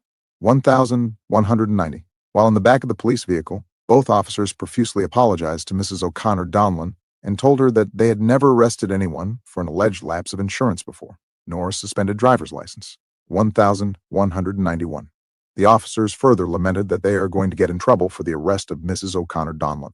1192. From this point until her release from custody, 2 hours later, Mrs. O'Connor Donlon was falsely imprisoned by the NYPD. 1193. The rationale for Mrs. O'Connor Donlon, false imprisonment and arrest, namely that she had a lapse of insurance and a suspended driver's license, is pretextual, illegal, and a violation of her rights as enshrined the 4th and 14th Amendments of the U.S. Constitution. 1194. Mrs. O'Connor Donlon is transported to the 17th Precinct for processing. 1195. Mrs. O'Connor Donlon, during her unlawful detainment, repeatedly asked any NYPD personnel in her immediate view what she is being arrested for and why she is still handcuffed. 1196. Mrs. O'Connor Donlon received no answer to her questions and was further denied a phone call by all the NYPD personnel she had directed her questions to. 1197. Next, Mrs. O'Connor Donlon was approached by Police Officer Vargas, who informed her that she would be conducting a search of her. 1198. Officer Vargas searched Mrs. O'Connor Donlon. 1199. At the end of the search, Police Officer Vargas placed a $100 bill in Mrs. O'Connor Donlon pocket, which was in Mrs. O'Connor Donlon pocketbook. O'Connor Donlon was confused and asked what she needed this for. 1,200. Vargas told Mrs. O'Connor Donlon that the money is for when she goes downtown to Central Booking. 1201. Mrs. O'Connor Donlon, who was extremely polite up to this point, had enough and began to get emotional in the precinct as a result of being denied a phone call and not told what she had done wrong to warrant being arrested. 1,202. Mrs. O'Connor Donlon asked repeatedly what she was arrested for, but was not provided with the information. 1,203. Mrs. O'Connor Donlon's repeated requests for a phone call continued to be ignored. 1204. Mrs. O'Connor Donlon was then told that she will be taken to the holding cell. 1205. Mrs. O'Connor Donlon objected to this and refused to be taken to the holding cell. 1,206. The desk sergeant, identity unknown, ignored Mrs. O'Connor Donlon's questions and objections and ordered Officer Sue to place her in the holding cell. 1207. Mrs. O'Connor Donlon continued to object, at which point Officer Sue attempted to intervene on behalf of Mrs. O'Connor Donlon. 1,208. The desk sergeant begrudgingly thereafter agreed to place Mrs. O'Connor Donlon in the juvenile room, which they referred to as the juvie room. 1,209. When Mrs. O'Connor Donlon entered the juvie room, Officer Sue began to take off her handcuffs. 1,210. Mrs. O'Connor Donlon told Officer Sue that she is relieved to finally have her handcuffs off, but is informed by Officer Sue that he must remove one handcuff only and then affix it to the bench in the room. 1,212. As Officer Sue was leaving the room, Mrs. O'Connor Donlon asked, "Again, why are they doing this to me?" 1,213. Officer Sue responded to Mrs. O'Connor Donlon, "I do not know. This had never happened before. This was an admission. The arrest of Mrs. O'Connor Donlon was not based on probable cause." 1,214. Mrs. O'Connor Donlon overheard an upset and distraught Officer Sue that they were going to be ultimately blamed for the whole incident. 1,215. Later during the false imprisonment, Sergeant McDermott walked in the juvie room holding a cell phone where the commanding officer of the 17th Precinct, Deputy Inspector Maggie Clamp, is on the phone. 1216. Deputy Inspector Clamp profusely apologized to Mrs. O'Connor Donlon. 1217. Mrs. O'Connor Donlon explained to Deputy Inspector Clamp that Sergeant McDermott was the person responsible for her unlawful arrest and treatment, having her in handcuffs for more than an hour and a half. Mrs. O'Connor Donlon specifically asked Deputy Inspector Clamp for the identity or identities of the individuals that Sergeant McDermott received a call from, which then led to her unlawful arrest. When MC Dermott received the call, as he walked to the middle of the street to speak. Donlon also observed MC Dermott on the call, but left the scene while he was still on his phone. 1218. Deputy Inspector Clamp continued to apologize and said the officers will be held responsible. 1219. Mrs. O'Connor Donlon stated that Officers Sue and Salim have been respectful, and that the problem she had stemmed entirely from Sergeant McDermott. 1220. Donlon, who was called by an unknown officer, arrived at the precinct. 1221. When Donlon arrived, the desk sergeant was unpleasant to him. Donlon greeted him with, "Hello, Sergeant." The unidentified desk sergeant did not reply and wouldn't even look at Donlon. This was witnessed by Police Officer Vargas and one of the other officers. 1224. Mrs. O'Connor Donlon ultimately was given a summons for lapse of insurance and then released from custody and thus allowed to leave the 17th Precinct. She was not given a summons for a suspended driver's license. 1225. As Donlon left the precinct, he said to the desk sergeant, "Is this how you treat people? In my 30 years in law enforcement, I never heard a cop." 1226. The desk sergeant does not respond. 1227. 15 minutes after leaving the 17th Precinct, Mrs. O'Connor Donlon is contacted by the New York Post about the incident. 1228. Within minutes, Mrs. O'Connor Donlon received another phone call, this time from the New York Daily News regarding the incident. 1229. Donlon also received phone calls from the media immediately after leaving the precinct. 1230. The New York Post published a story about Mrs. O'Connor Donlon and Donlon online that evening by 11 p.m. and in the following day's paper. 1231. The unusual lengthy story specifically questioned the relationship status of Donlon and Mrs. O'Connor Donlon and stated that they live at separate addresses, which is incorrect. 1232. This information is only known to the NYPD. 1233. The news story was subsequently picked up by several news outlets. 1234. Upon information and belief, Defendant Shepard, the former deputy, and then leaked the arrest to the media to embarrass Donlon and Mrs. O'Connor Donlon in retaliation for Donlon's complaints regarding Defendant Shepard's crimes. 1236. Mrs. O'Connor Donlon was subsequently called by Assistant Chief James McCarthy, who apologized for the ordeal. McCarthy is the chief of the Patrol Bureau of Manhattan South, meaning that he is the highest-ranking NYPD official in PBMs and oversees the 10 police precincts within that patrol bureau. 1237. Mrs. O'Connor Donlon had met McCarthy previously with Donlon during Donlon's tenure as interim police commissioner. 1238. Chief McCarthy told Mrs. O'Connor Donlon, "I called as soon as I heard to apologize." 1239. It is later discovered that Mrs. O'Connor Donlon's license suspension issue stemmed from her stepson in Texas, trading in a vehicle back in 2021, which was previously registered to Mrs. O'Connor Donlon in New York. 1240. Donlon drove this vehicle to Texas and gifted it to his son from his first marriage. Thereafter, Donlon's son opted to trade in the vehicle for another one at a dealership. 1241. Texas's policy is that license plates must be destroyed by a dealership upon the trade-in of a vehicle. 1242. New York State requires the vehicle's registrant to return the license plates to the New York State Department of Motor Vehicles. 1243. The dealership in Texas issued a receipt to Donlon's son acknowledging the trade-in and the receipt of the license plates received by the Texas car dealership. This receipt was to be submitted to the NYSDMV. The dealership informed Donlon's son that they would destroy the license plates and mail the proof of the transaction to NYSDMV. The receipt handed to Mr. Donlon's son was for his record-keeping purposes only. Per the Texas dealership, no action was required on his part, nor on the part of Mrs. O'Connor Donlon. Once this transaction was completed by Donlon's son, Donlon removed the vehicle from the family insurance policy. 1244. New York State suspended Mrs. O'Connor Donlon's driver's license in 2021 due to lack of notification from the Texas car dealership regarding the destruction of her New York license plates. 1245. Donlon had removed the vehicle from the family's insurance policy under the mistaken belief that the dealership had destroyed the plates and notified the NYSD MV. Unbeknownst to any Donlon family member, the DMV automatically suspended her license when that notification was never received.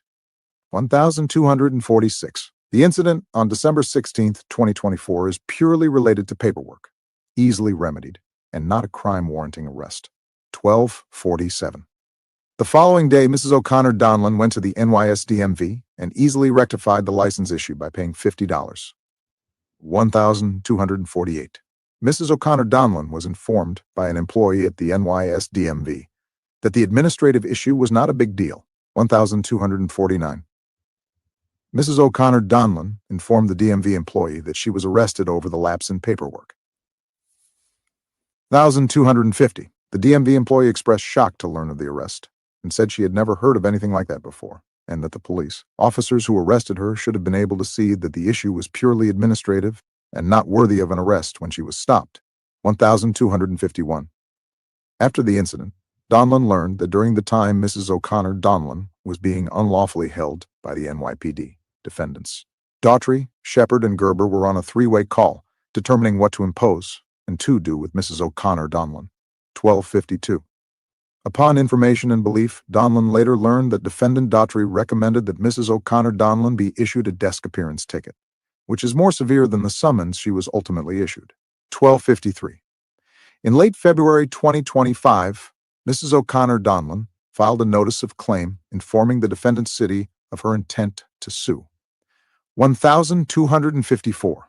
The filing of the notice of claim becomes known throughout City Hall. R&R. Defendant Madry's sexual abuse, overtime violations exposed. 1255. On December 19, 2024, defendant Adams' former chief advisor, Ingrid Lewis Martin, is arrested, along with her son, for taking $100,000 in bribes from two businessmen in exchange for intervening with city regulators on the businessmen's behalf. 1256. On December 21, 2024, defendant Madry was forced to resign when Lieutenant Epps accused him of sexual abuse, rape, and sodomy while working in his office. 1257. It is further alleged that defendant Madry engaged in a quid pro quo relationship where he approved overtime only if Lieutenant Epps engaged in sexual relations with him, defendant Madry. 1258. Following allegations regarding defendant Madry's misconduct and his removal from the NYPD, his attorney issued a statement at a press conference, as noted above. 1259. As stated previously, defendant Madry's attorney claimed that defendant Madry did not sign off on critical overtime documents, instead shifting responsibility onto defendant Saraceno, who was the commanding officer of defendant Madry's office and responsible for approving overtime for personnel such as Lieutenant Epps. 1260. In reality, it was defendant Kinsella who was ultimately responsible for overseeing and approving the overtime in defendant Madry's office. 1261. Defendant Kinsella is not disciplined in any way. 1262. On January 2, 2025, defendant Madry had his home searched by the FBI. 1263. That same day, the FBI executed search warrants on the residences of Lieutenant Epps and Detectives Reyes and Sanders related to the abuse of overtime in defendant Madry's office. 1264. Following the search, it became known that defendant Madry was being investigated for using federal overtime codes to falsely justify overtime in order, to steal federal money, potentially perpetuate sexual abuse, or possibly rape, or at a minimum, conspiring to commit fraud. 1265. Specifically, as stated previously, the NYPD uses overtime codes to keep track of what the overtime is being paid for. The federal government provides the NYPD with overtime codes to utilize when, if officers are performing overtime tasks which are paid for by the federal government. 1266. Upon information and belief, defendant Madry allowed his staff to fraudulently use federal overtime codes, including but not limited to Federal Emergency Management Agency. Overtime codes for overtime? They did not work. 1267. Unsurprisingly, as a result of the unchecked power afforded to the defendants Kinsella, Madry, Chell, Daughtry, Shepard, Gerber, Saraceno, and Marino by defendant Adams, they used the police department as they pleased in order to regularly and unlawfully encroach on NYPD employees' constitutional rights. enrich themselves, and put the public at risk. 1,268. Upon information and belief, the misuse of federal overtime codes to fraudulently report overtime within the NYPD is a common practice amongst the individual defendants herein. 1,269. Upon information and belief, defendants Chell and Daughtry allowed officers who worked in CRT to use federal overtime codes to earn excess overtime fraudulently. 1,270. Upon information and belief, defendants Chell and Daughtry allowed officers to improperly use JTTF overtime codes while working in CRT. SS Department of Investigation finds social media abuse similar to Donlon's prior determinations. 1,271. On January 28, 2025, the city's Department of Investigation released its findings following an investigation into the NYPD's misuse of social media. 1,272. The DOI reached the following conclusions. 1,273. Certain social media posts made by members of the NYPD executive staff from official defendant city accounts were unprofessional, fostered unproductive public discourse, and violated NYPD policies requiring courteous and civil conduct. These social media missives also raised concerns about potential prohibited political activity, though DOI made no formal finding on that issue. 1,274. Several of the NYPD's social media practices were found to be non-compliant with the citywide social media policy, which governs and supersedes each respective New York City agency's policies. 1,275. The NYPD's official social media policy, dated December 2, 2022, had not been updated to reflect the requirements of the most recent citywide social media policy issued in June 2023. Additionally, the policy lacked clear rules or guidance regarding appropriate content and language for official NYPD accounts. 1,276. NYPD executives with individual accounts operated them without adequate oversight and outside the supervision of the Office of the Deputy Commissioner of Public Information. That said, the NYPD defendants are grown adults with very serious positions of responsibility to preserve public order and maintain trust. It is beyond the pale to even attempt to excuse their unprofessional and sophomoric behavior and practices regarding social media because the NYPD manual had not been updated since June 2023. 1,277. The NYPD failed to provide formal training to executive staff on appropriate social media content and the broader public impact of their communications to the public. 1,278. Donlon's earlier efforts to address and reform the NYPD's social media practices closely aligned with the DOI's findings and recommendations. 1,279. However, these efforts were ultimately blocked by Defendant Adams, which allowed and caused public confidence in the NYPD to erode. TT. After the incident, the NYPD destroys evidence of the summons issued to Mrs. O'Connor Donlon and retaliates against Donlon. 1,280. In March 2025, Mrs. O'Connor Donlon telephonically contacted the 17th Precinct to figure out how to challenge her ticket as she was unable to challenge the summons online. Mrs. O'Connor Donlon was told by an as-of-yet unidentified NYPD employee who answered the phone that the summons she inquired about is no longer in the system and was completely removed. 1,281. Specifically, to wit, Mrs. O'Connor Donlon stated that she's been trying to challenge the merits of the summons and has been unable to locate it online via the official NYPD portal for such activity. 1,282. Mrs. O'Connor Donlon is informed that there is no record of the summons in the NYPD database and that she is essentially in the clear. 1,283. Mrs. O'Connor Donlon directly asked the officer if this failure to upload the ticket means she will have an unknown issue, similar to what just happened related to her license, in the future. 1,284. Mrs. O'Connor Donlon is then told by the individual on the phone that sometimes it takes a couple months to upload. 1,285. In response to this statement, Mrs. O'Connor Donlon explains that it has already been 3 months.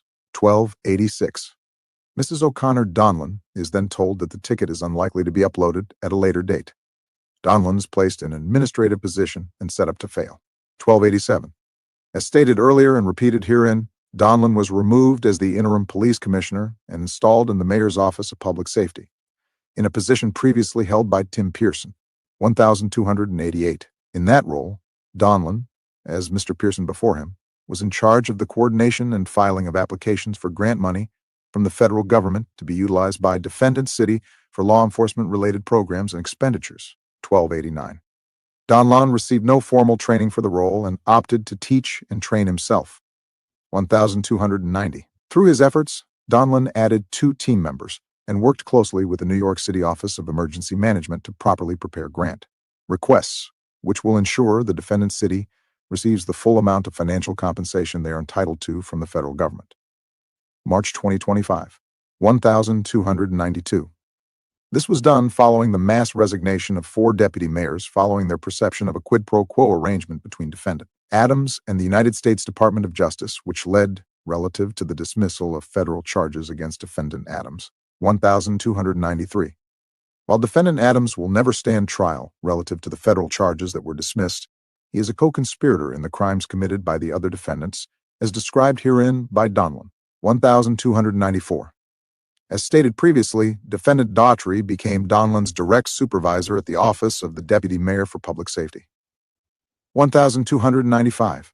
On April 3, 2025, defendant Adams' federal criminal charges were formally dismissed with prejudice. 1,296. On April 17, 2025, defendant Saraceno was terminated from the NYPD for signing off on overtime claimed by and paid to Lieutenant Epps for work that was never performed. 1,297. On April 22, 2025, the defendant city sent Lieutenant Epps a letter stating that she was overpaid more than $230,000 in 2024 for work she did not perform under the direction of defendant Madry. 1298. Defendant city is well aware of the crimes that have been committed by the defendants herein since defendant Adams had become mayor of New York City. VV. Final retaliation of Donlon. Termination from employment from defendant city. 1,299. On April 24, 2025, Donlon was telephonically contacted by Human Resources to inform him that his position is eliminated and that his last day will be May 9, 2025. 1,300. Donlon asked if he would be provided written documentation surrounding and justifying his termination, but was told that he would not be provided any since Donlon was not being dismissed for any cause, but rather the position itself was being eliminated in its entirety. 1301. Upon information and belief, defendant Daughtry retaliatory actions lead to the termination of Donlon without any substantive due process or cause whatsoever. The supposed elimination of the position is a lie. 1302. Donlon is notified of his termination less than 2 months after defendant Daughtry becomes his direct supervisor as the Deputy Mayor of Public Safety. 1,303. It is unequivocal that defendant Daughtry retaliatorily terminated Donlon using the ruse that the position of Donlon was being eliminated. 1,304. Donlon's co-workers at the Mayor's Office of Public Safety were surprised by the news as they had grant applications which must be completed and submitted to the federal government on the behalf of defendant cities' respective public safety agencies. The federal grant money was jeopardized due to the elimination of the position held by Donlon. The elimination of the position could only be authorized by defendant city and defendant Adams. 1305. In reality, Donlon was terminated without substantive due process in retaliation for his protected speech, complaints of crimes committed by collective defendants, and association with his wife, Mrs. O'Connor Donlon. 1,306. The termination of Donlon, which occurred on May 9, 2025, is unlawful and violates established law. 1,300. Donlon had his constitutional rights repeatedly trampled due to the condonement of unlawful actions by defendant Adams committed by the defendants City, Adams, Kinsella, Madry, Shell, Daughtry, Shepard, Gerber, Saraceno, and Marino. 1308. Donlon's complaints are protected by the First Amendment of the United States Constitution. The defendants City, Adams, Kinsella, Madry, Shell, Daughtry, Shepard, Gerber, Saraceno, and Marino retaliated against him because of his speech, which he claims violated his constitutional rights. 1,309. As described in depth herein, defendants, collectively and individually, while acting under color of state law, engaged in conduct that constituted a violation of a custom, usage, practice, procedure, or rule of the respective municipality authority, which is forbidden by the Constitution of the United States. 1,310. The acts complained of by Donlon were carried out by the aforementioned individual NYPD defendants in their capacities as police officers, pursuant to the customs, usages, practices, procedures, and the rules of the City of New York and the NYPD, all under the supervision of defendant Adams and defendant City. 1,311. Plaintiff Donlon incorporates all preceding paragraphs as if fully set forth herein. 1312. The collective defendants, acting individually and in concert, violated Donlon's rights under the First and 14th Amendments. 42 U.S.C. SS 1983, 18 U.S.C. SS 1962d, and New York Civil Service Law SS 75b, 1313. These were not isolated violations, but part of a coordinated pattern of retaliation, obstruction, and systemic abuse carried out by a criminal enterprise embedded within city government. 1314. At the heart of this enterprise was the cover-up surrounding defendant Shepard, a senior NYPD official who engaged in serious misconduct that was concealed and rewarded rather than investigated or disciplined. The deliberate suppression of these criminal acts and the use of institutional power to shield defendant Shepard from accountability exemplify the racketeering activity at issue. When Donlon sought to expose this misconduct, he became the target of the machinery he had been brought in to lead and reform. 1315.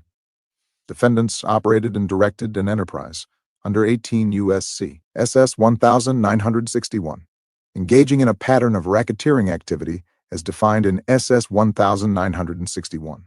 1316. Predicate acts included obstruction of justice, retaliation against an informant, and wire fraud, each carried out to silence Donlon, protect insiders, and maintain political control. 1317. This coordinated misconduct was continuous, structured, and carried out through official channels in furtherance of the enterprise's unlawful goals. 1318. In addition, the City of New York, through its policymakers and decision-makers, maintained customs, policies, and practices that enabled, emboldened, and rewarded this misconduct. Under Monell v. Department of Social Services, the city is liable for its failure to discipline law-breaking NYPD officers, its tolerance of retaliation against internal critics, and its systemic use of the NYPD as a political enforcement tool for City Hall. Count I-18. U.S.C. SS 1962, Violation of Racketeer-Influenced and Corrupt Organizations Act. 1319. Plaintiff Donlon repeats and realleges all prior paragraphs as if fully set forth herein. 1320. Defendants Adams, Kinsella, Madry, Chell, Daughtry, Shepard, Gerber, Saraceno, and Marino each qualify as persons under 18 U.S.C. SS 1961. 1321. Each is liable under SS 1962 for conducting the affairs of the enterprise through a pattern of racketeering activity. 1322.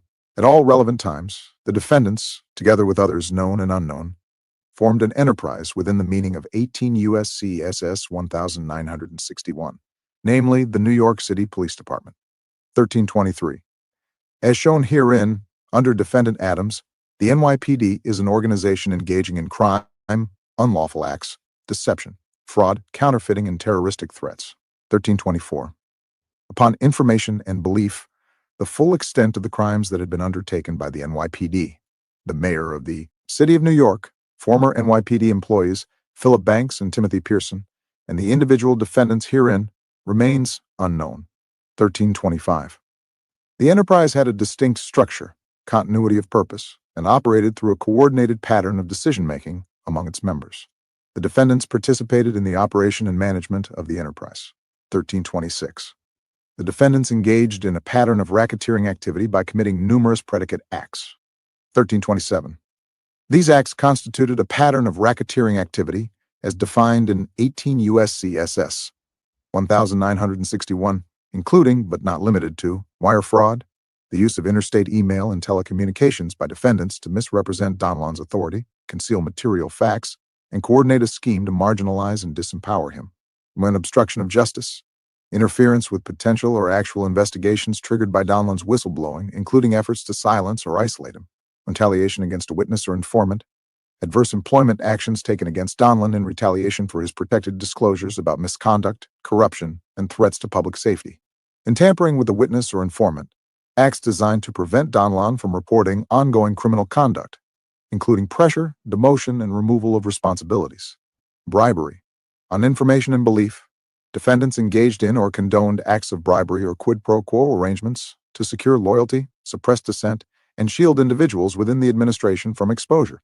Interference with commerce by threats or extortion, the use of official authority to coerce and intimidate Donlon into silence, thereby interfering with his professional career, future employability, and economic livelihood. 1328. The racketeering acts were related and continuous, forming a coordinated scheme to retaliate against plaintiff Donlon and suppress his lawful reporting of misconduct. 1329. These acts occurred over an extended period and pose an ongoing threat of repetition, satisfying the continuity requirement under 18 U.S.C. SS 1961. 1330. Each of these acts were related, continuous, and part of a broader scheme to profit off of the citizens of the city of New York illegally through the NYPD, the criminal enterprise, and their own criminal organization, and retaliate against plaintiff Donlon for protected speech and deprive him of economic opportunities and constitutional rights. 1331. These acts occurred over a substantial period and pose a continuing threat of future harm, satisfying both the closed-ended and/or open-ended continuity requirements under RICO. 1332. As a direct and proximate result of the collective defendants' racketeering activities, plaintiff Donlon suffered injury to his business and property, including but not limited to termination, loss of income, professional damage, and reputational harm. 1333. Pursuant to 18 U.S.C. SS 1964, plaintiff Donlon is entitled to recover treble damages, costs of suit, and reasonable attorney's fees. Count 2, RICO conspiracy. 1334. Plaintiff Donlon repeats and realleges all prior paragraphs as if fully set forth herein. 1335. The collective defendants agreed to, and did knowingly, enter into a conspiracy to violate 18 U.S.C. SS 1962 with the purpose of furthering the affairs of the enterprise through a pattern of racketeering activity. 1336. Each defendant knowingly agreed to facilitate the operation and management of the enterprise and took overt acts in furtherance of the conspiracy, including but not limited to the predicate acts alleged above. 1337. As a result of this conspiracy, plaintiff Donlon suffered the injuries described herein and seeks relief as provided under 18 U.S.C. SS 1964. Count 3.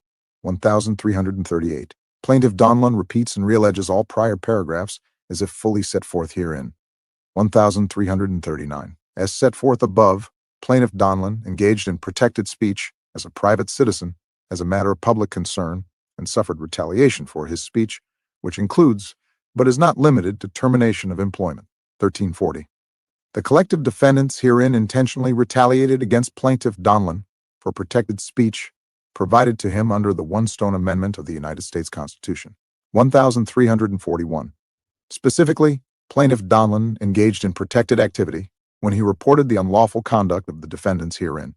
1343. Plaintiff hereby demands compensatory and punitive damages against the collective defendants in an amount to be proven at trial that exceeds the jurisdictional limitations of all lower courts that would otherwise have jurisdiction against each defendant, individually and severally. 1344. As a result of the foregoing, plaintiff Donlon is entitled to compensatory and economic damages in an amount to be fixed by a jury and is further entitled to punitive damages against the individually named defendants in an amount to be fixed by a jury, plus reasonable attorney's fees, costs, and disbursements of this action. Count 4. Municipal liability under 42 U.S.C.SS 1983. Defendant City of New York Monell claim. 1345. Plaintiff Donlon repeats and realleges all prior paragraphs as if fully set forth herein. 1346. Defendants, collectively and individually, while acting under color of state law, engaged in conduct that constituted a custom, usage, practice, procedure, or rule of the respective municipality authority, which is forbidden by the Constitution of the United States. 1347. The aforementioned customs, policies, usages, practices, procedures, and rules of the City of New York and NYPD included, but were not limited to, suppressing speech by department members about NYPD's failings through harassment and retaliations, committing crimes within the NYPD, and failing to discipline those officers. 1348. These practices were so persistent and widespread that they constituted the constructive acquiescence of policymakers. Further, as detailed herein, individual policymakers directly participated in and/or tacitly condoned the retaliation which plaintiff Donlon was subjected to. 1349. The foregoing customs, policies, usages, practices, procedures, and rules of the City of New York and the NYPD constituted deliberate indifference to the constitutional rights of plaintiff, 1,350. The foregoing of the customs, policies, usages, practices, procedures, and rules of the City of New York and the NYPD were the direct and proximate cause of the constitutional violations suffered by the plaintiff, Donlon. 1351. The foregoing of the customs, policies, usages, practices, procedures, and rules of the City of New York and the NYPD were the moving force behind the constitutional violations suffered by the plaintiff, Donlon. 1352. As a result of the foregoing of the customs, policies, usages, practices, procedures, and rules of the City of New York and the NYPD, plaintiff Donlon was subjected to harassment, demoted, and constructively fired. 1,353. As a result of the foregoing, plaintiff Donlon is entitled to compensatory and economic damages in an amount to be fixed by a jury, and is further entitled to punitive damages against the individually named defendants in an amount to be fixed by a jury, plus reasonable attorney's fees, costs, and disbursements of this action. Count 542 U.S.C. 1983 Substantive Due Process Claim. 1,354. Plaintiff Donlon repeats and realleges all prior paragraphs as if fully set forth herein. 1,355. The defendants City, Adams, Kinsella, Madry, Schell, Daughtry, Shepard, Gerber, Saraceno, and Marino, in their official capacities, acting under color of law, are liable to the plaintiff for subjecting plaintiff Donlon to conduct that violated plaintiff's right to substantive due process of law, guaranteed by the 14th Amendment to the United States Constitution, enforceable by 42 U.S.C. SS 1983, 1356. The conduct of the defendants herein, collectively and individually, was extreme and outrageous, and caused plaintiff Donlon to be deprived of his property right to employment. 1357. Plaintiff Donlon did not receive proper notice of his termination as police commissioner or as senior advisor to defendant Adams on public safety. 1358. The above described violation of plaintiff Donlon's right to due process of law, committed by defendants City, Adams, Kinsella, Madry, Schell, Daughtry, Shepard, Gerber, Saraceno, and Marino, violated plaintiff Donlon's right to due process of law guaranteed by the 14th Amendment of the United States Constitution, enforceable through 42 U.S.C. SS 1983, and was the direct, proximate cause of plaintiff's damages. Count 6th violations to right to freedom of intimate association. 42 U.S.C. SS 1983, U.S. Constitution, 14th Amendment. 1,359. Plaintiff Donlon repeats and realleges all prior paragraphs as if fully set forth herein. 1,360. Following plaintiff Donlon's repeated complaints covered by the First Amendment, he was retaliated against when his wife was falsely arrested, following a car stop where she was accused of having a lapse in insurance and a suspended NYS driver's license following a car accident on December 11, 2024. 1361. Plaintiff Donlon's wife, Mrs. Deidre O'Connor Donlon, was only arrested due to her association with plaintiff Donlon, which was done purposefully to harm plaintiff Donlon and prevent his right to freely associate with his wife. Plaintiff Donlon's wife filed a notice of claim declaring her intention to sue the defendant City, alleging violations of her civil rights in February 2025, 1362. Through the conduct of the collective defendants, specifically the adverse actions taken against plaintiff Donlon, as a result of his wife's actions, plaintiff Donlon, his rights to freedom of intimate association with his wife, as guaranteed and protected by the 14th Amendment to the United States Constitution, were disrupted and violated. 1363. Defendant Adams had at the time of this instant filing, final policy-making authority as to personnel matters within the defendant City of New York.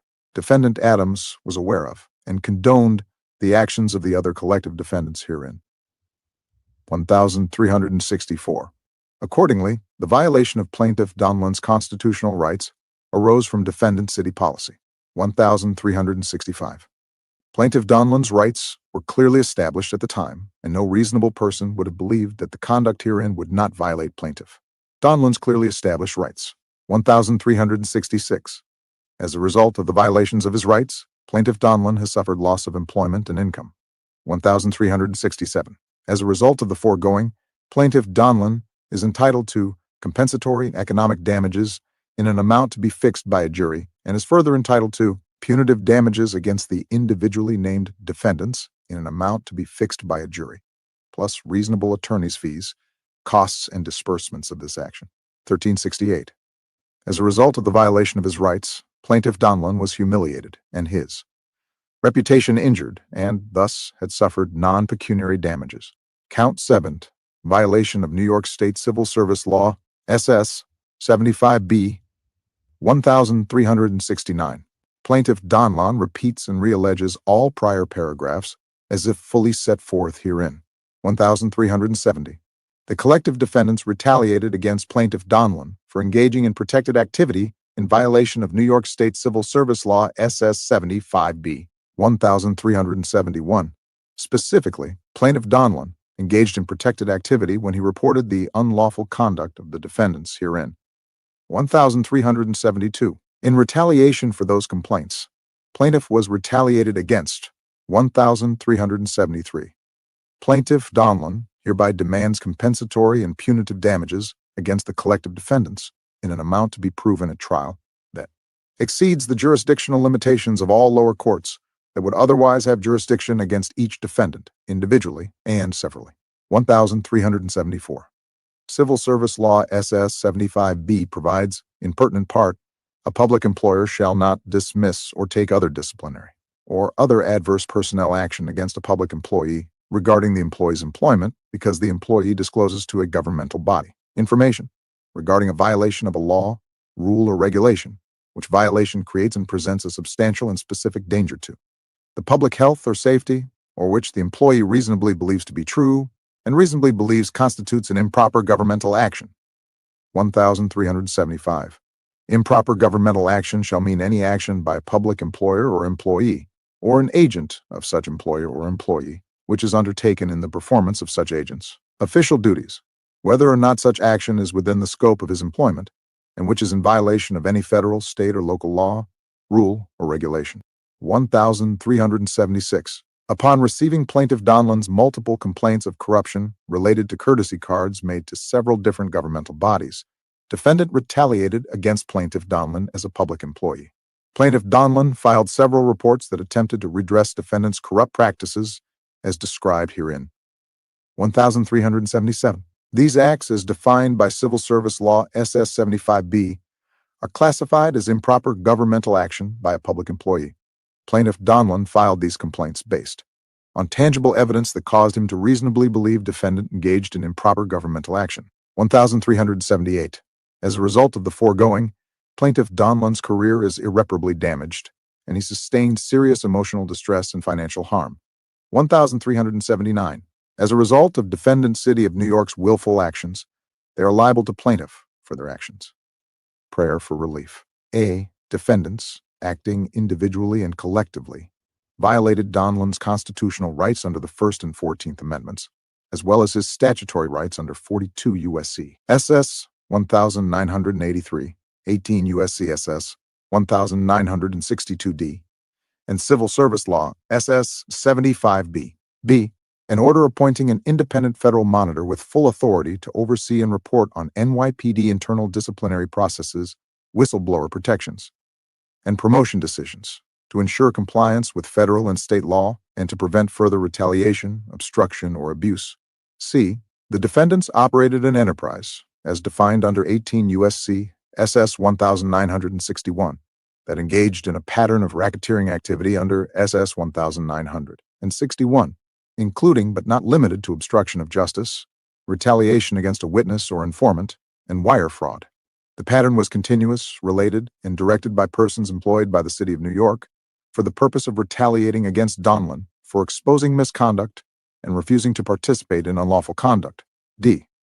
The City of New York maintained customs, policies, and practices that enabled and emboldened the retaliation Donlon endured, constituting Monell liability. These include A. Long-standing policy of punishing whistleblowers, protecting high-ranking abusers, and using the NYPD as a political enforcement tool for City Hall. E. Plaintiff Donlon respectfully requests that this court grant judgment in his favor on all causes of action and award compensatory, emotional, and punitive damages.